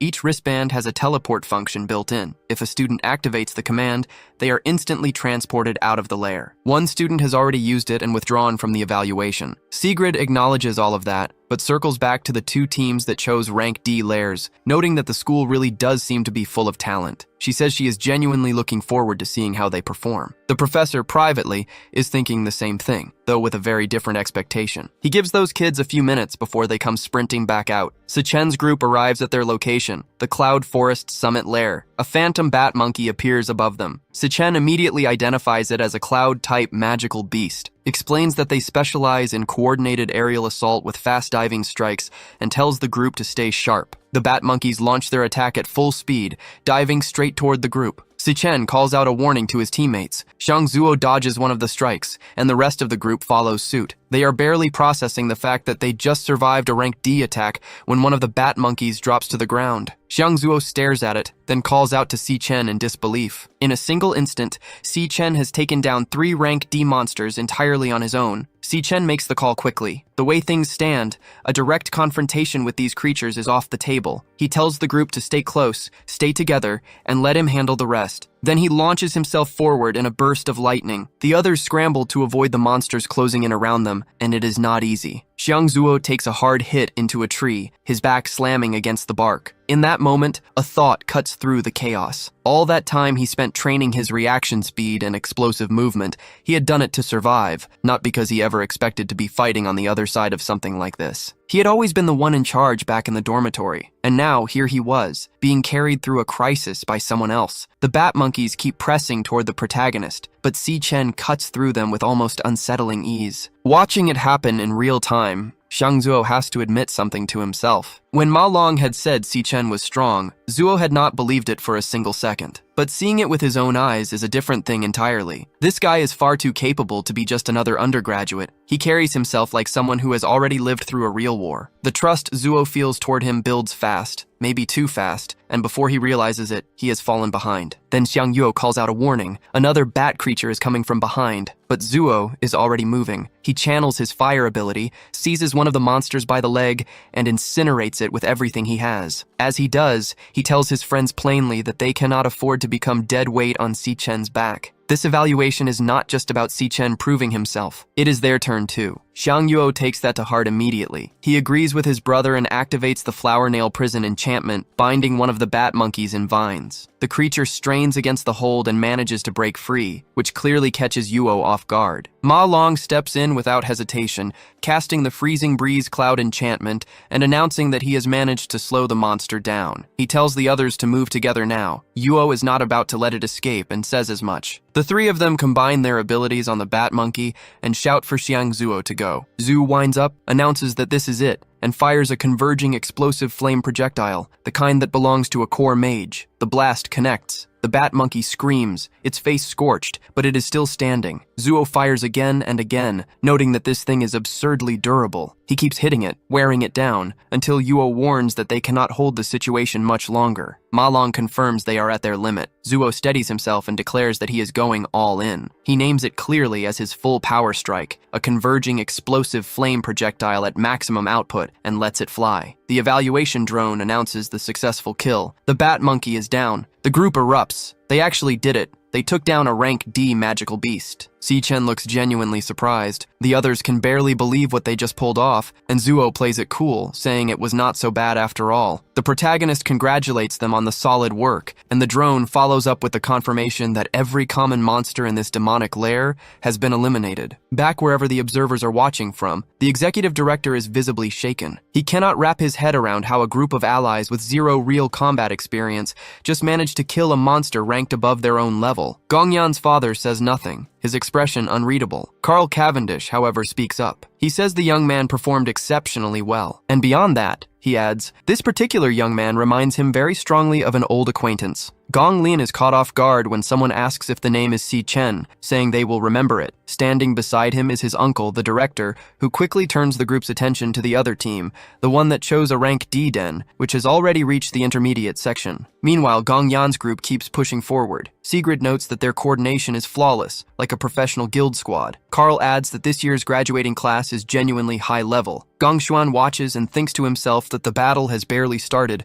and the real show is still coming as the miasma mushrooms begin to advance. A girl strums her guitar and activates the Lament of Decline, calling the group to converge. Another member lines up his own skill, Stellar Attraction, and calls out to his captain. Gong Yan draws his katana and answers with the blazing fire void cut, slicing through the monsters in one clean motion before sheathing his blade. The rest of the group reflects on how the monsters in this school evaluation feel identical to the ones from Training Easy Pickings. The way they see it, the graduation evaluation was arranged by the Gong family, and with the right support, everything becomes laughably simple. At this rate, first place is already theirs. Back in the protagonist's dungeon, Chen shields his face as the group reaches the top of the demonic den and comes face to face with a rank D ghost monkey. Ma Long wonders aloud if this is the final boss, and Xiang Zuo points out that a single slap from that thing could kill him about 10 times over. The monkey turns toward the group. Ma Long tells it to hold on, says he is looking right at it. That is apparently enough of an invitation, because the monkey charges straight at them.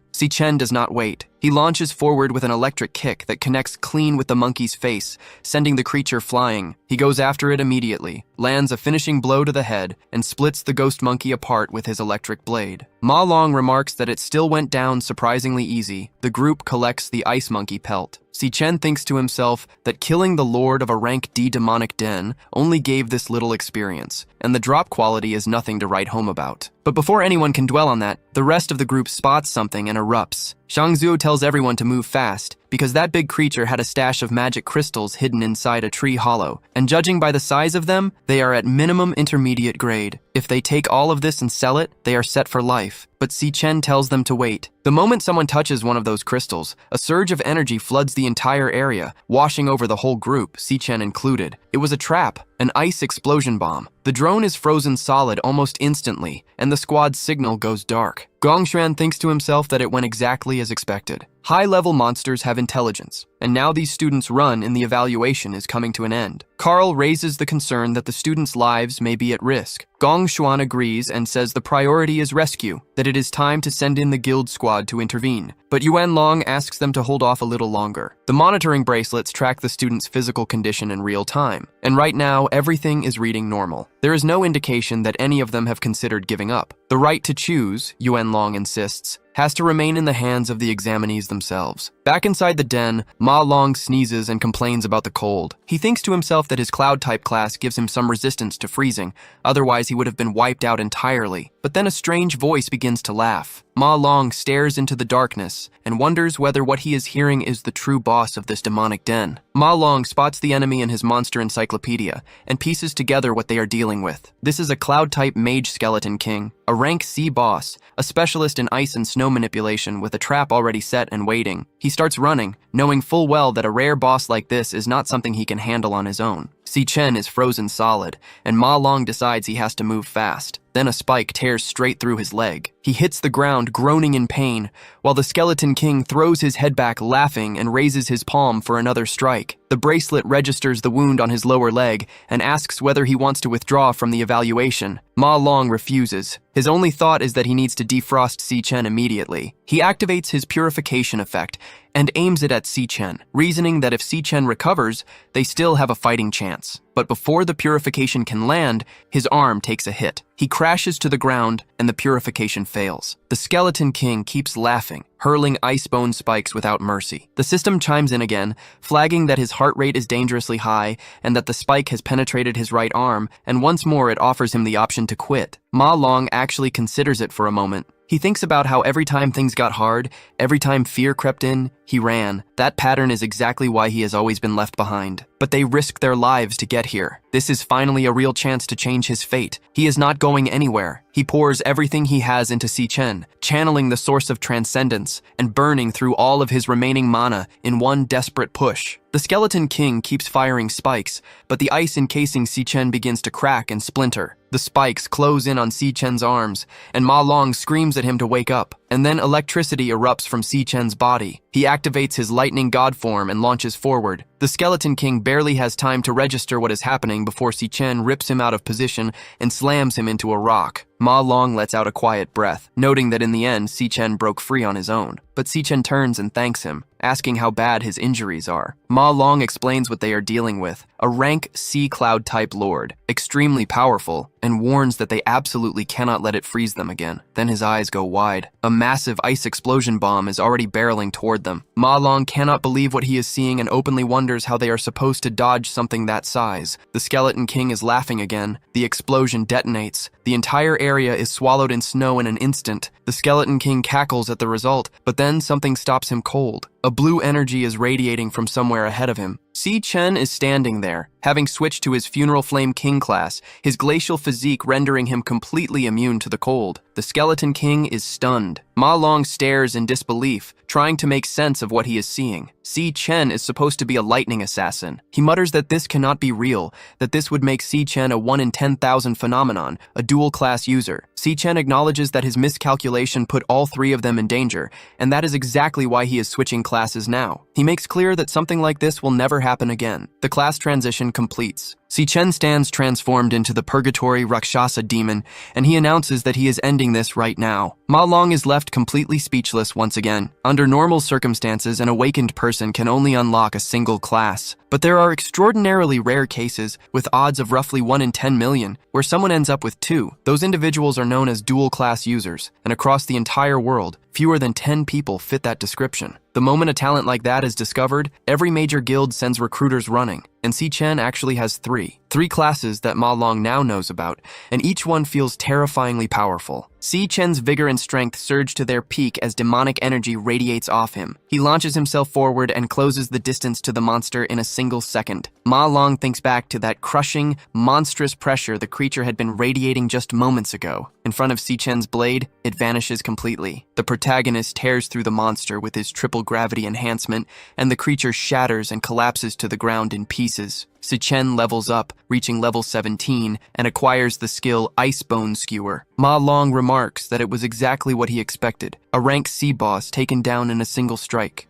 Chen notes that the other 2 are still frozen solid and wonders aloud whether Ma Long has enough energy left to free them. Ma Long breaks into a sprint, suddenly remembering they exist, and tells them to hang on. The protagonist marks the fallen monster as consumable and activates his glutton ability, drawing its full energy into himself. He closes his fist as the process completes. The new class grants increased vigor and elemental power, and Chen registers that this is the first time he has ever devoured a class outside of a dream. He turns to the side and considers that the camera drone was frozen in the ice explosion, which means the feed likely was not broadcast to the public. He still has plenty of time to secure a perfect score. A screen materializes in front of him. He has earned one more attribute star for his lightning assassin class to distribute. Chen is genuinely surprised by the gain. Meanwhile, on Gongyan's side of the dungeon, a massive carnivorous flower boss is hammering the group relentlessly. One of the students holds the line and calls out that this is the raw power of a rank D boss, urging everyone to push harder because they are on the verge of losing control of the fight. Another student points out that the monster's defense is absurd, and their attacks are barely getting through, with arrows doing almost nothing against it. The creature lashes out with its vines. The archer admits that in all their previous training,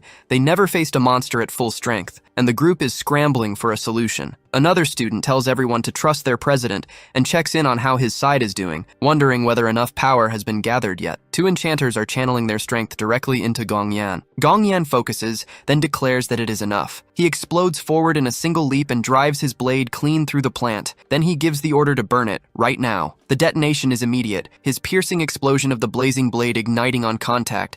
The team erupts in celebration, calling out that their president is every bit as strong as they believed. The drone announces that Gongyan's team has successfully cleared the dungeon with a completion time of 35 minutes. The group realizes they finished in under an hour, which puts their multiplier at 3, bringing their final score to 150 points. They decide to head out and check the overall results. In the hallway, Gongcheng points out that even a rank F demon lair, the lowest tier there is, takes at least an hour to clear. So anyone walking out this early, besides their own group, can only be someone who gave up halfway through. Sure enough, a traumatized boy stumbles out surrendering on the spot, begging not to be hit even though nobody is anywhere near him. A girl right behind him says the whole thing was way too terrifying and that those monsters were an absolute nightmare. Gongcheng then spots a group huddled in the corner and immediately breaks into a grin. He figures Chen's team must have also bailed out early, and he wastes no time calling Chen out directly, wanting to know how someone who was walking around so full of himself couldn't even finish the evaluation. But Gongyan cuts him off and tells him to get back over there,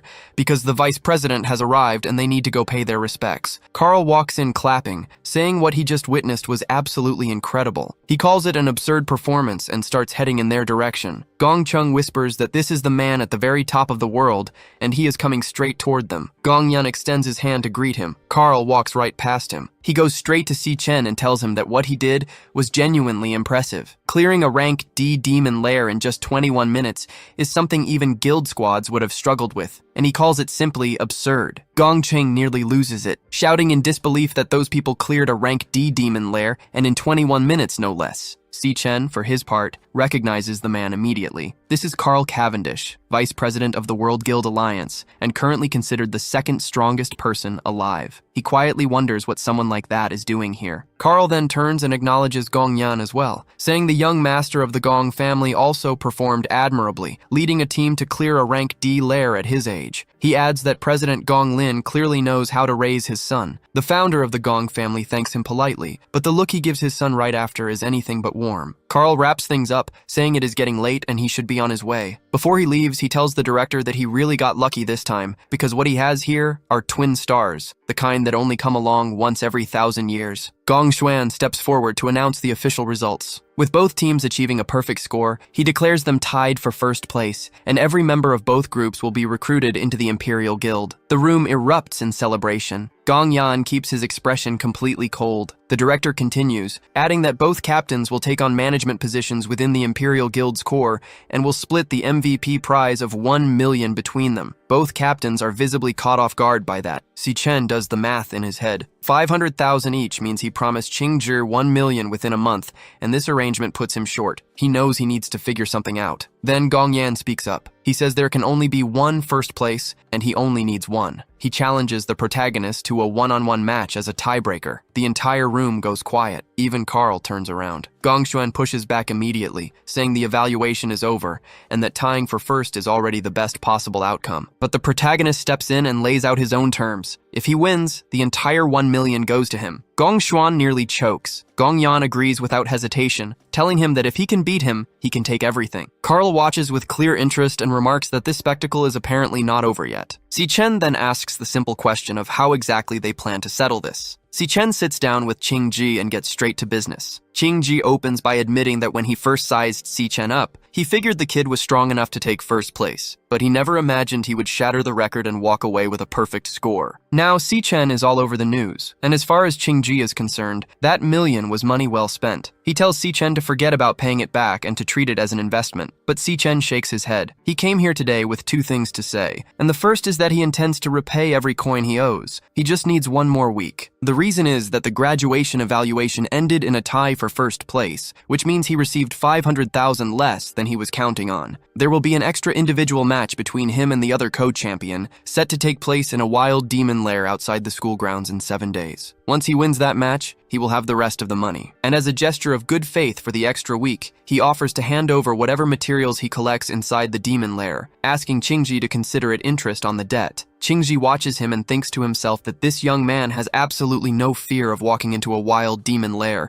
His entire focus is on the debt and on paying interest. Ji concludes that Chen is genuinely something else. Then Chen mentions there is a second matter, something even more important. He leans in and says something the panels keep out of earshot, but whatever it is, it lands hard. Ji actually rises from his chair. Meanwhile, far from the city, at Shui Secondary School in Kangchang County, Siyun stretches and lets out a satisfied sigh. She just finished her last exam, and summer break has officially begun. She pulls out her phone and then freezes. Today is her older brother Chen's graduation evaluation. The memory hits her. 4 years ago, Chen was overjoyed when elemental potential was detected in his body, and he was accepted into the National University of Awakened. Siyun told him he was going to be just like their parents and become an awakened himself. Chen agreed, saying that with that kind of power he could join a strong guild, earn real money, and maybe even uncover what happened to their mother and father. Siyun told him he was the best, and that he was going to become an incredible awakened. But that was 4 years ago. Now Chen is in his final year and still has not awakened. Siyun thinks about how he always worked harder than anyone else at that university,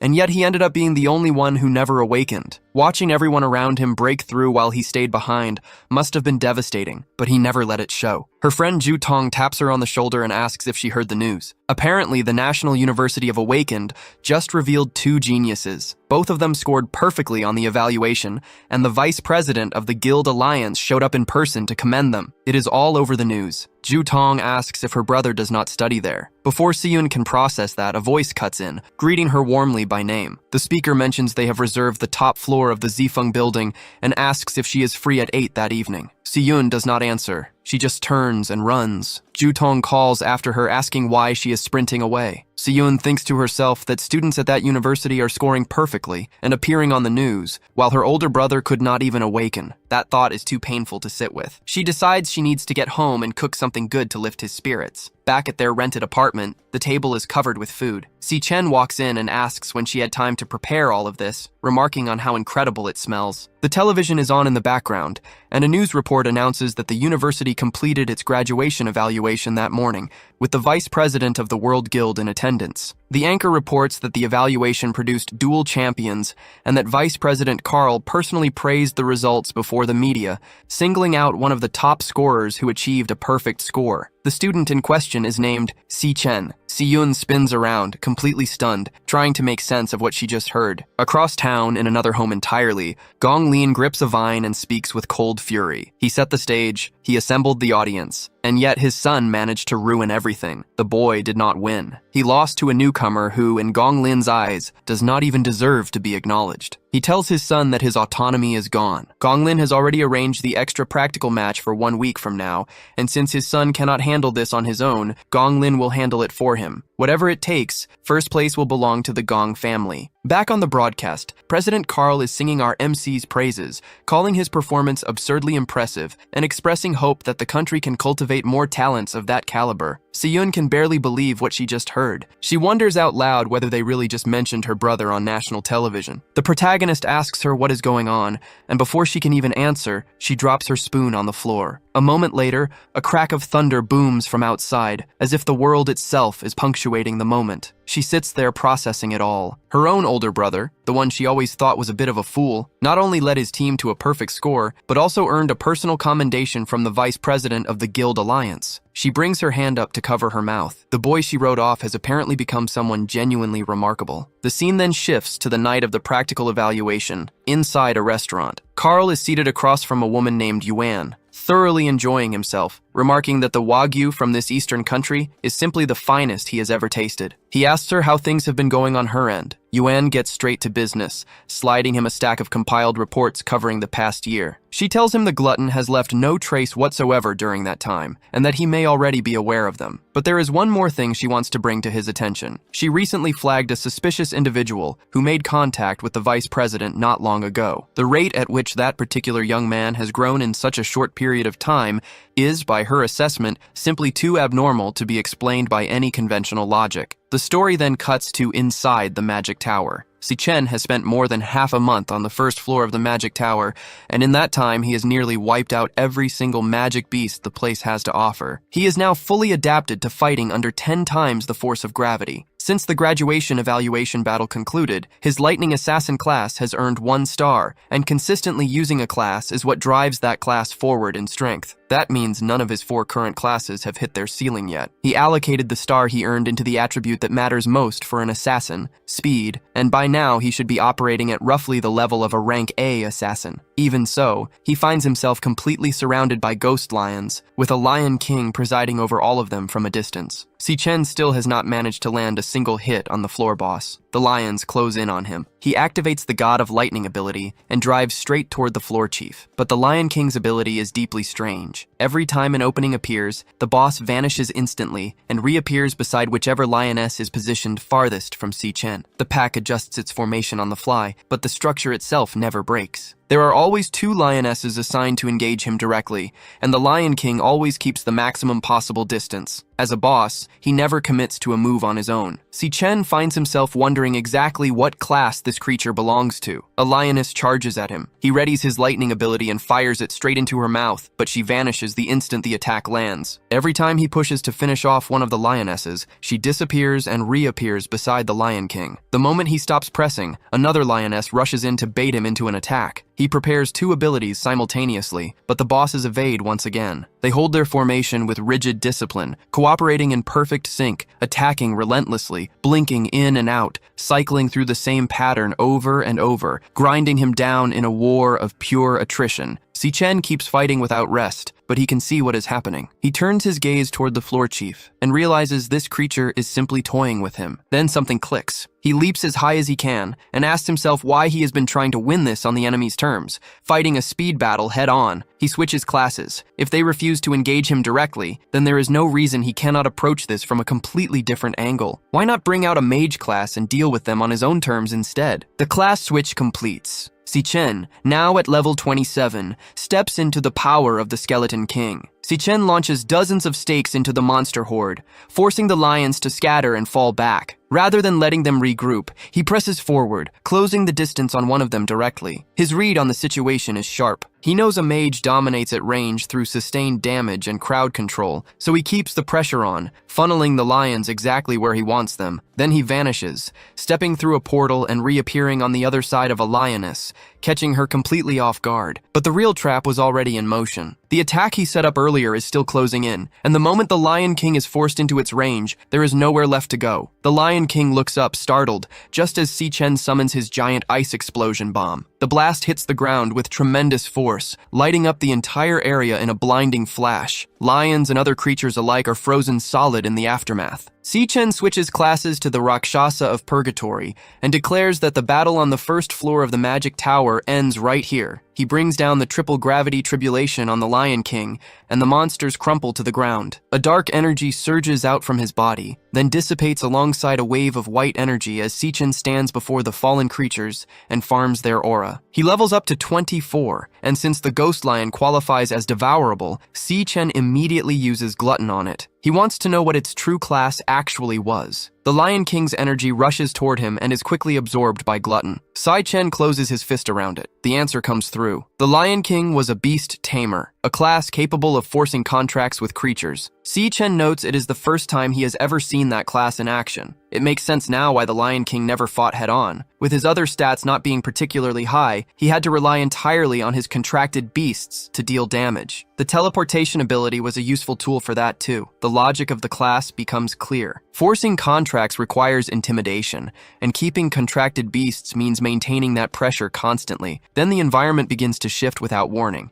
Chen wonders if this is what the first floor of the Magic Tower originally looked like, because what surrounds him now is a desolate, barren place. He wants to know what happened here. A portal opens directly in front of him. Chen recognizes it immediately as the passage to the second floor and thinks it has finally appeared. But before he can move toward it, a pair of purple eyes watches him from a distance. He turns around. Tucked inside a pile of bones, something is hiding. It is a small, adorable lion cub bound in chains. Chen wonders aloud if there is still a stray lion cub somewhere on this floor, and it looks like this one is the last. He thinks it through. He already took the life of the Lion King, but this cub never dissipated, which means it was not one of the Lion King's contracted beasts. There are stellar chains wrapped around its body, and Chen suspects it may have been imprisoned by the Ghost Lion King. He activates his lightning energy, illuminating everything in front of the small lion. Then, without hesitation, he simply cuts through its chains. The cub immediately faceplants straight into the ground. Chen tells it that he is giving it back its freedom,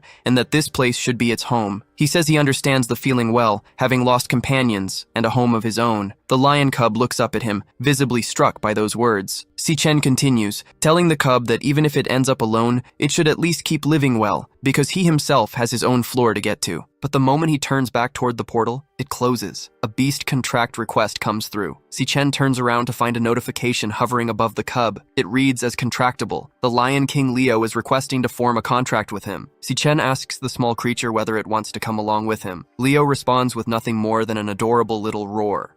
Chen lays out exactly what that means, warning that he plans to clear the entire Magic Tower floor by floor, and that the monsters only get more brutal as they go. The tiny lion holds its ground without hesitation. Chen takes that as his answer and agrees to sign the contract. The contract with the Lion King Leo is officially established, and with it a passive ability activates, returning experience and attributes to the master in equal proportion, while also granting the beast's vision. Chen tells Leo they move together from here on out, and that Leo needs to stay protected while he is fighting. With that settled, the two of them step onto a new floor of the Magic Tower. The environment hits them immediately. It is volcanic, all heat and molten rock, and Chen remarks that it is so hot he feels like he might melt on the spot. Leo wanders curiously toward the lava, then leaps back the moment it realizes the heat is very real. Chen wonders aloud what exactly is waiting for them on this floor. He does not have to wait long. Something comes straight at him. Chen spins around at full speed, but it is not enough. He takes a direct hit to the chest before he can react, completely blindsided. Then he wakes up with a jolt. He processes what just happened, stunned that he never even saw it coming, and lost his life in an instant. He wants to know what kind of terrifying combat that was, and what sort of monster is living on that second floor. Before he can dwell on it, Si-yoon calls out from the other room, telling her brother to come eat breakfast. She has put together a genuinely beautiful spread, and Chen cannot help but comment on how much effort she put into it. She tells him to remember to wash the dishes after eating and to hang the laundry from the machine in about half an hour, then asks if he knows where she is rushing off to, since summer break has already started. Si-yoon explains it is a summer job. Chen reminds her that he told her she could leave the financial side of things to him. She brushes that off, saying her older brother has already built a reputation and she is not about to fall behind, and that sitting around doing nothing during the holidays would drive her crazy anyway. She closes the door behind her, reminding him one more time about the dishes and the laundry. Chen follows through. He washes the dishes and hangs the clothes out to dry. As he does, his thoughts drift to Si-yoon. She has always been like this, living with drive and determination, even though she is clearly still just a teenager. Standing next to her, he is the one who ends up feeling looked after. He thinks about what is coming. Once the university business is wrapped up, he will have to face the Demon King Ira, and when that time comes, he will not be able to stay by Xiaoyun's side much longer. She is the one person he simply cannot stop worrying about. Then something occurs to him. He touches his forehead, turning the thought over. Maybe he can actually do something about that. A portal opens and Leo drops straight onto his back. Chen turns the idea over and realizes it is real. He can summon his contracted beast out of the dream magic tower into the waking world. Leo immediately begins tearing the apartment apart. Chen decides that if this works, he can leave Leo with Xiaoyun while he is away, and if she ever ends up in danger, Leo can get to her fast. Xiaoyun has loved dogs since she was little, so a small lion is probably close enough. A crash from the other room cuts his thoughts short.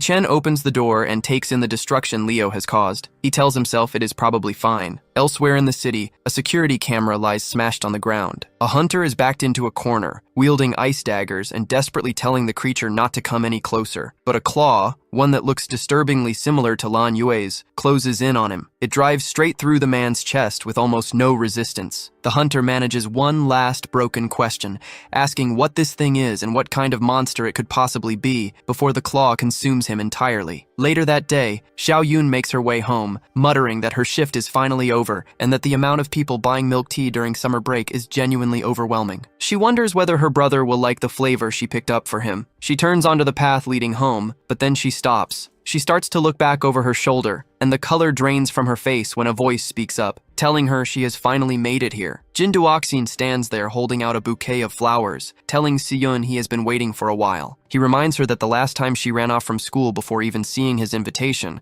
and tells her not to worry because he has reserved the entire top floor of the Zifeng building again for that evening. Siyun wants to know how he found out where she lives. Jin Duoxin explains casually that his father is the director of the top hospital, and getting that kind of information is nothing to him. Siyun tells him plainly that they do not live in the same world, and asks him not to come looking for her again, but Jin Duoxin grabs her by the wrist. He demands to know if she has any idea how much effort it takes to reserve an entire floor of the Zifeng building. And on top of that, he had invited a whole crowd of people, so her not showing up was a massive show of disrespect. Si-Yoon fires back, asking why she should give him any attention at all, and points out that showing up and lurking around someone else's home like this is genuinely unsettling. Jin Duoxin snaps back, asking who she thinks she is, insisting he has been more than generous with her, and warning her that he could make things very difficult for her in under a minute. Si-Yoon answers that threat by headbutting him square in the face. She tells him to go to the hospital and get that brain of his looked at, warns him not to bother her again, and informs him that he has completely ruined her day. Later, back at home, Si-Yoon cradles Leo in her hands, absolutely delighted. She asks where on earth Si-Chen found such an adorable magical beast. Si-Chen tells her the creature is named Leo,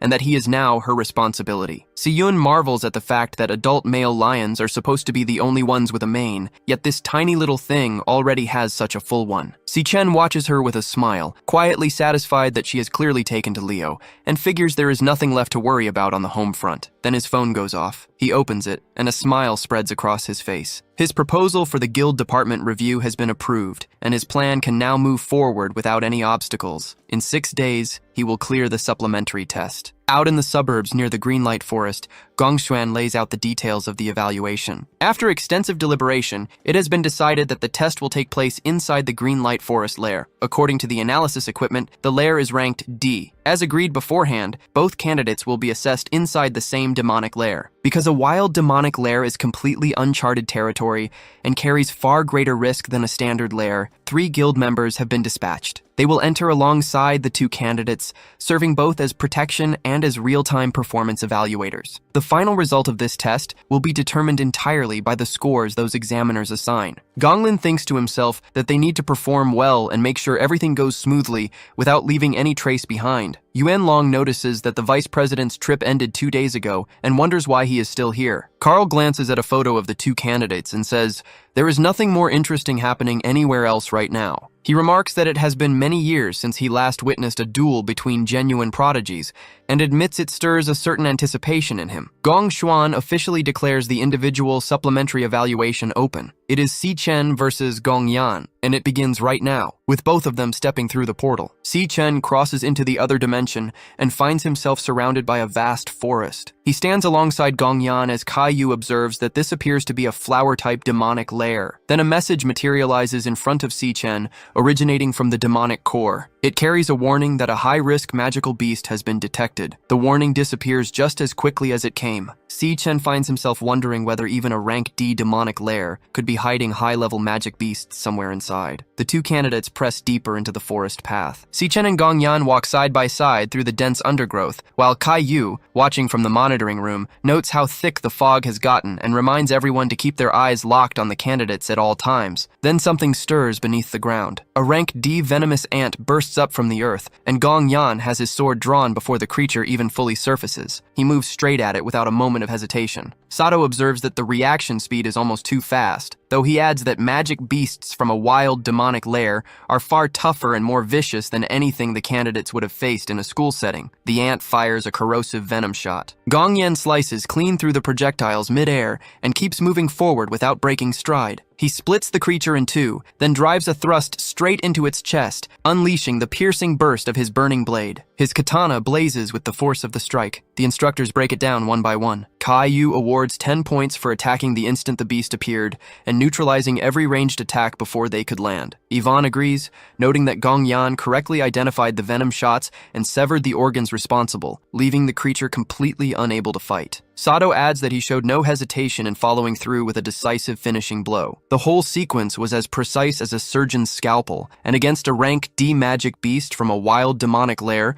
that is genuinely impressive. As for the other candidate, Chen, he did not react to the beast at all when it appeared. He simply wandered around the area as if nothing had happened. Gongyan glances over at him, visibly puzzled. Back near the screen room, Carl calls over to Yuan Long and asks what he thinks Chen is actually looking for out there. He puts forward his own theory, that Chen is hunting for a way to earn his full score in one move. Chen stops in front of a tree. He spots a root at his feet, and something clicks. He draws his lightning weapon and announces that he has found what he was looking for. He drives it straight into the heart of the vines, and the resulting explosion tears through the area. Creatures begin pouring out from underground in large numbers. Yu cannot believe he just poked a monster nest on purpose. Sato agrees, pointing out that these are rank D magic beasts and that Chen has just put everyone in the vicinity at serious risk. Gongyan watches, trying to figure out what Chen is planning. Chen does not slow down. He activates the God of Lightning and launches himself forward at full speed, cutting through every single creature that comes at him. He tears through them one after another without stopping, and when the dust settles, every last one of them is down. The protagonist stands with his weapons lowered as the bodies of the fallen beasts hit the ground around him. The instructors are stunned. They point out that the report listed Chen as only rank E, and they cannot wrap their heads around how he just killed that many rank D magic beasts above his own level. Ivan says flatly that there is no way to justify giving this candidate a low score. Gongyan says nothing. He just quietly calls out Chen's name. Back in the room, Carl is thrilled. He says the old man called it perfectly. A showdown like this right at the start of the evaluation. And now the real question is how Gongyan is going to respond. But Gong Lin, watching in silence, slowly closes his fist. Then the feed starts to break up. The screen fills with static, and the signal cuts out entirely. Yuan Long asks why the signal has dropped again. Outside the demonic lair, a scientist sits at a terminal, still typing, when an anomalous signal registers on the system. The rank classification shifts, changing from rank D to something the system cannot identify. The scientist stares at the screen, unsure of what just happened. Inside the lair, the entrance has vanished. It is simply gone. And then a strange melody begins to drift into the protagonist's ears. He recognizes it immediately. It is the voice of the Demon King of Wrath. Gongshuan reports that the entrance has vanished, and they still have no idea what happened. Only that the equipment picked up a sudden anomaly in the signal. He figures they need to call in reinforcements from their superiors right away, wondering if something has gone seriously wrong inside the den. Meanwhile, the melody keeps resonating without stopping. Gongyan looks around, completely lost.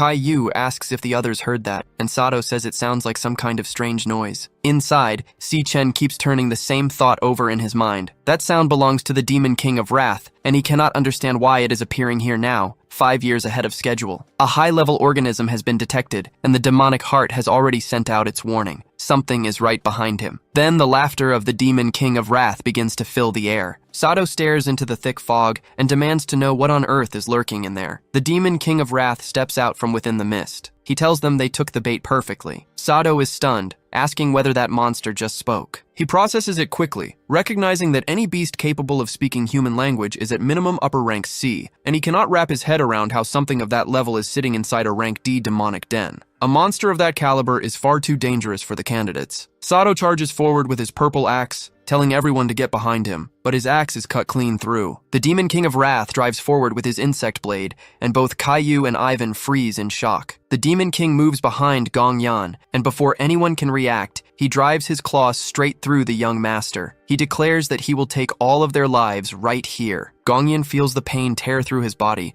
but he responds by slicing off the Demon King's claw with his sword. The Demon King recoils in surprise. Gong Yan follows up with a kick straight to the abdomen, sending the monster stumbling back. Then Gong Yan speaks up, calm and direct. He says the boss attacked him first, and by the priority rule for clearing a demonic den, this one belongs to him. He tells Chen to stay out of it. Chen activates his demonic heart eyes and reads the situation. Gong Yan registers as middle rank C, while the Demon King of Wrath reads as upper rank. Ivan and Caillou rush over, urging that the young master needs immediate treatment and that the test should be suspended because the boss is simply too dangerous for him. Gong Yan refuses. He presses the burning heat of his flames directly onto his own wound to stop the bleeding.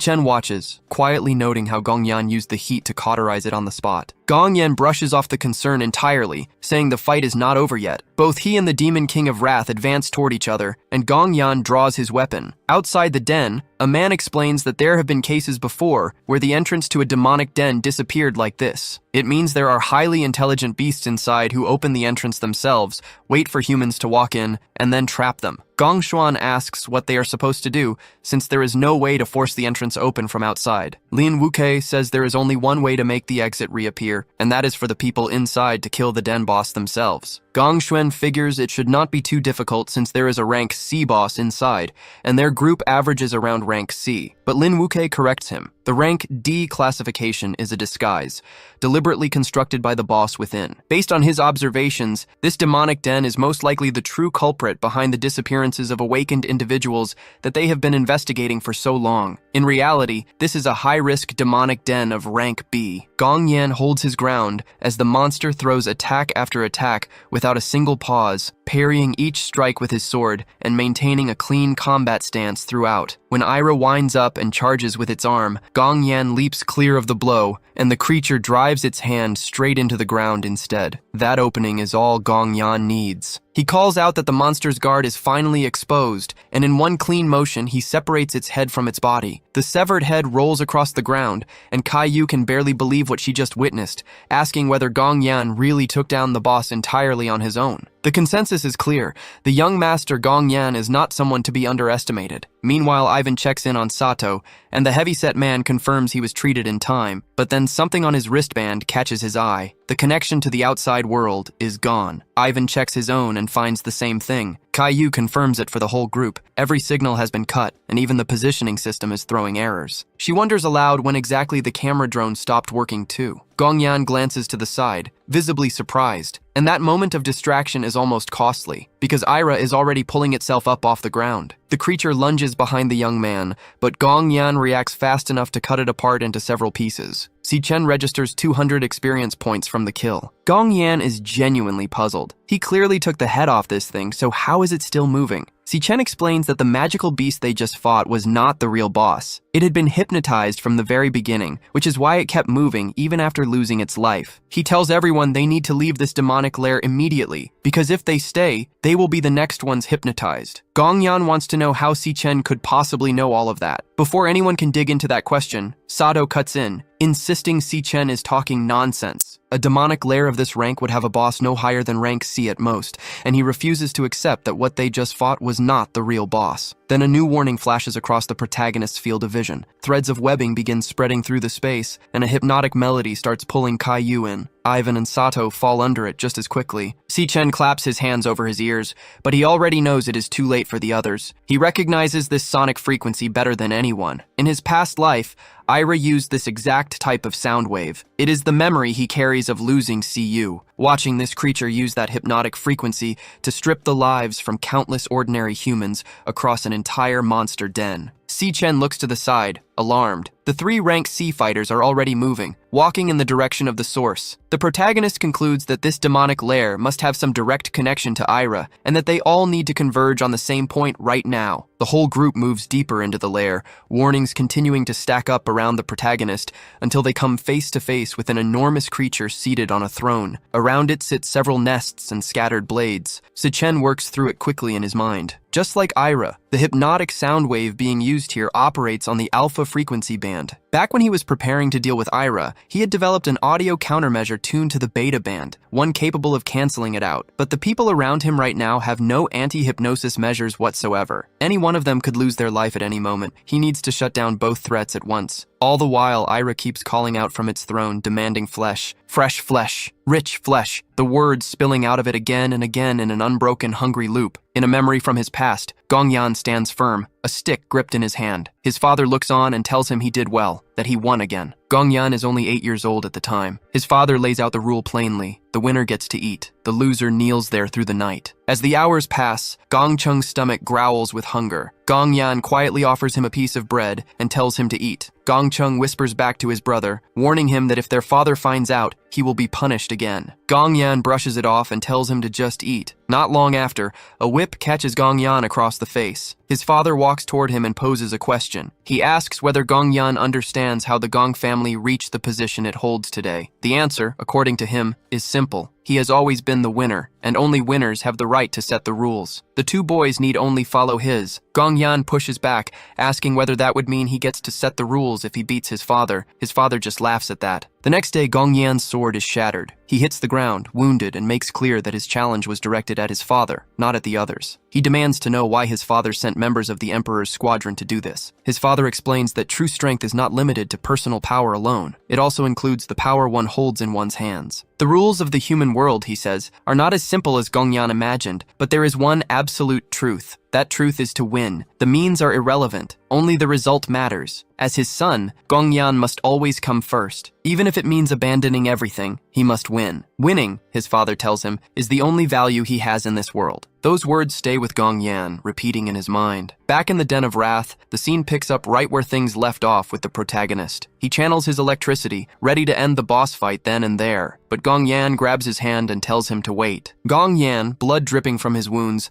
says he does not know what method the protagonist used to break free from the hypnosis, but that he managed to hold on to his own consciousness in his own way. He warns that if they act openly right now, everyone in the group will be in danger. He points to the eggs scattered around them. If anyone disturbs those eggs, they will not just be dealing with the boss. They will be facing dozens of rank C magical beasts, and that will cost them their lives without question. Gongyan explains that the boss deliberately disguised this place as a low-level demon den specifically to lure awakened in and drain them dry. The boss will come to them on his own. His suggestion is to stay hidden, wait for the boss to close the distance, and then take him down together. Chen speaks up and says he did not expect Gongyan to have thought that far ahead, but points out a flaw in the plan. The boss does not need to move at all. With a single thought, he can command every hypnotized person in the room to take their own lives simultaneously. Chen activates the God of Lightning and takes out the hypnotized individuals at incredible speed before they can act. The boss notices them immediately and mutters that something must have been mixed into the food. Then the eggs begin to crack. Claws tear through the shells, and creatures emerge that look just like the carcass they encountered before. The boss gives the order, directing the mantises toward the group. The creatures close in. Gongyan declares that it falls on him to put an end to this. But before he can act, the protagonist steps up behind him, telling him that it seems there was a misunderstanding earlier, and that he accepted the additional test. He tells Gongyan to leave this one to him, and his gaze locks onto the top of the area where the boss looms. The protagonist makes his intention clear. That boss is his to handle. Gongyan pushes back hard, insisting there is no way they can win. The strength of this boss far exceeds both of theirs,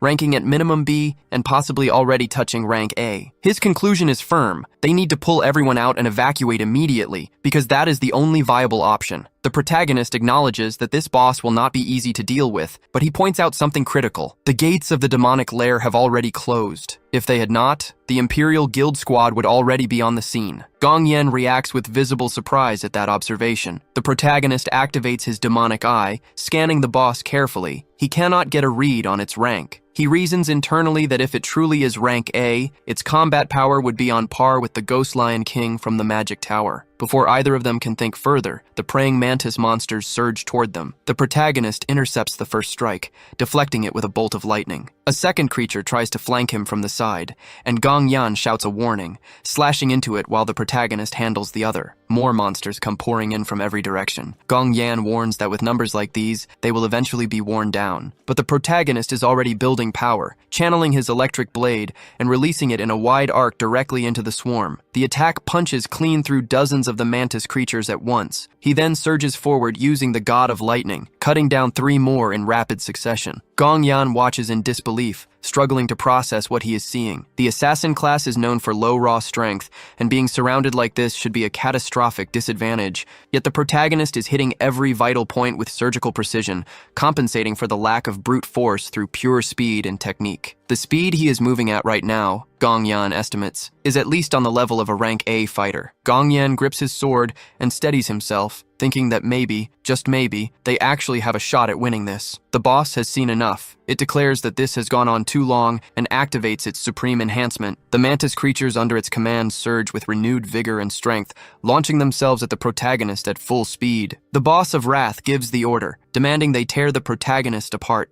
Chen reads the incoming strike and sidesteps it with ease, dismantling the attacker with just a few clean cuts. Gong Yan tells himself to hold the line. The protagonist keeps pressing forward, striking monster after monster without pause. Then one of them creeps up behind him. Chen reacts faster than it can move, turning the tables and landing several rapid cuts on the creature before it can follow through. Another monster pivots and catches the protagonist with a heavy arm strike, sending him skidding back a step. Chen takes stock of the situation. These magically enhanced beasts are operating close to rank B in terms of raw attributes. Their shells are extremely hard, and hitting the vital points cleanly is no longer straightforward. He needs to find a way to break through that armor. But then Gong Yan calls out to him with gratitude. The time the protagonist bought him was exactly what he needed. His final attack is fully charged. Zhu Tong arrives at the rented apartment with apologies, explaining she ran a little late because she stopped to pick up drinks. Yun tells her not to worry, that her brother still hasn't come home. Zhu Tong asks whether her brother even knows yet that she passed the Art Academy exam.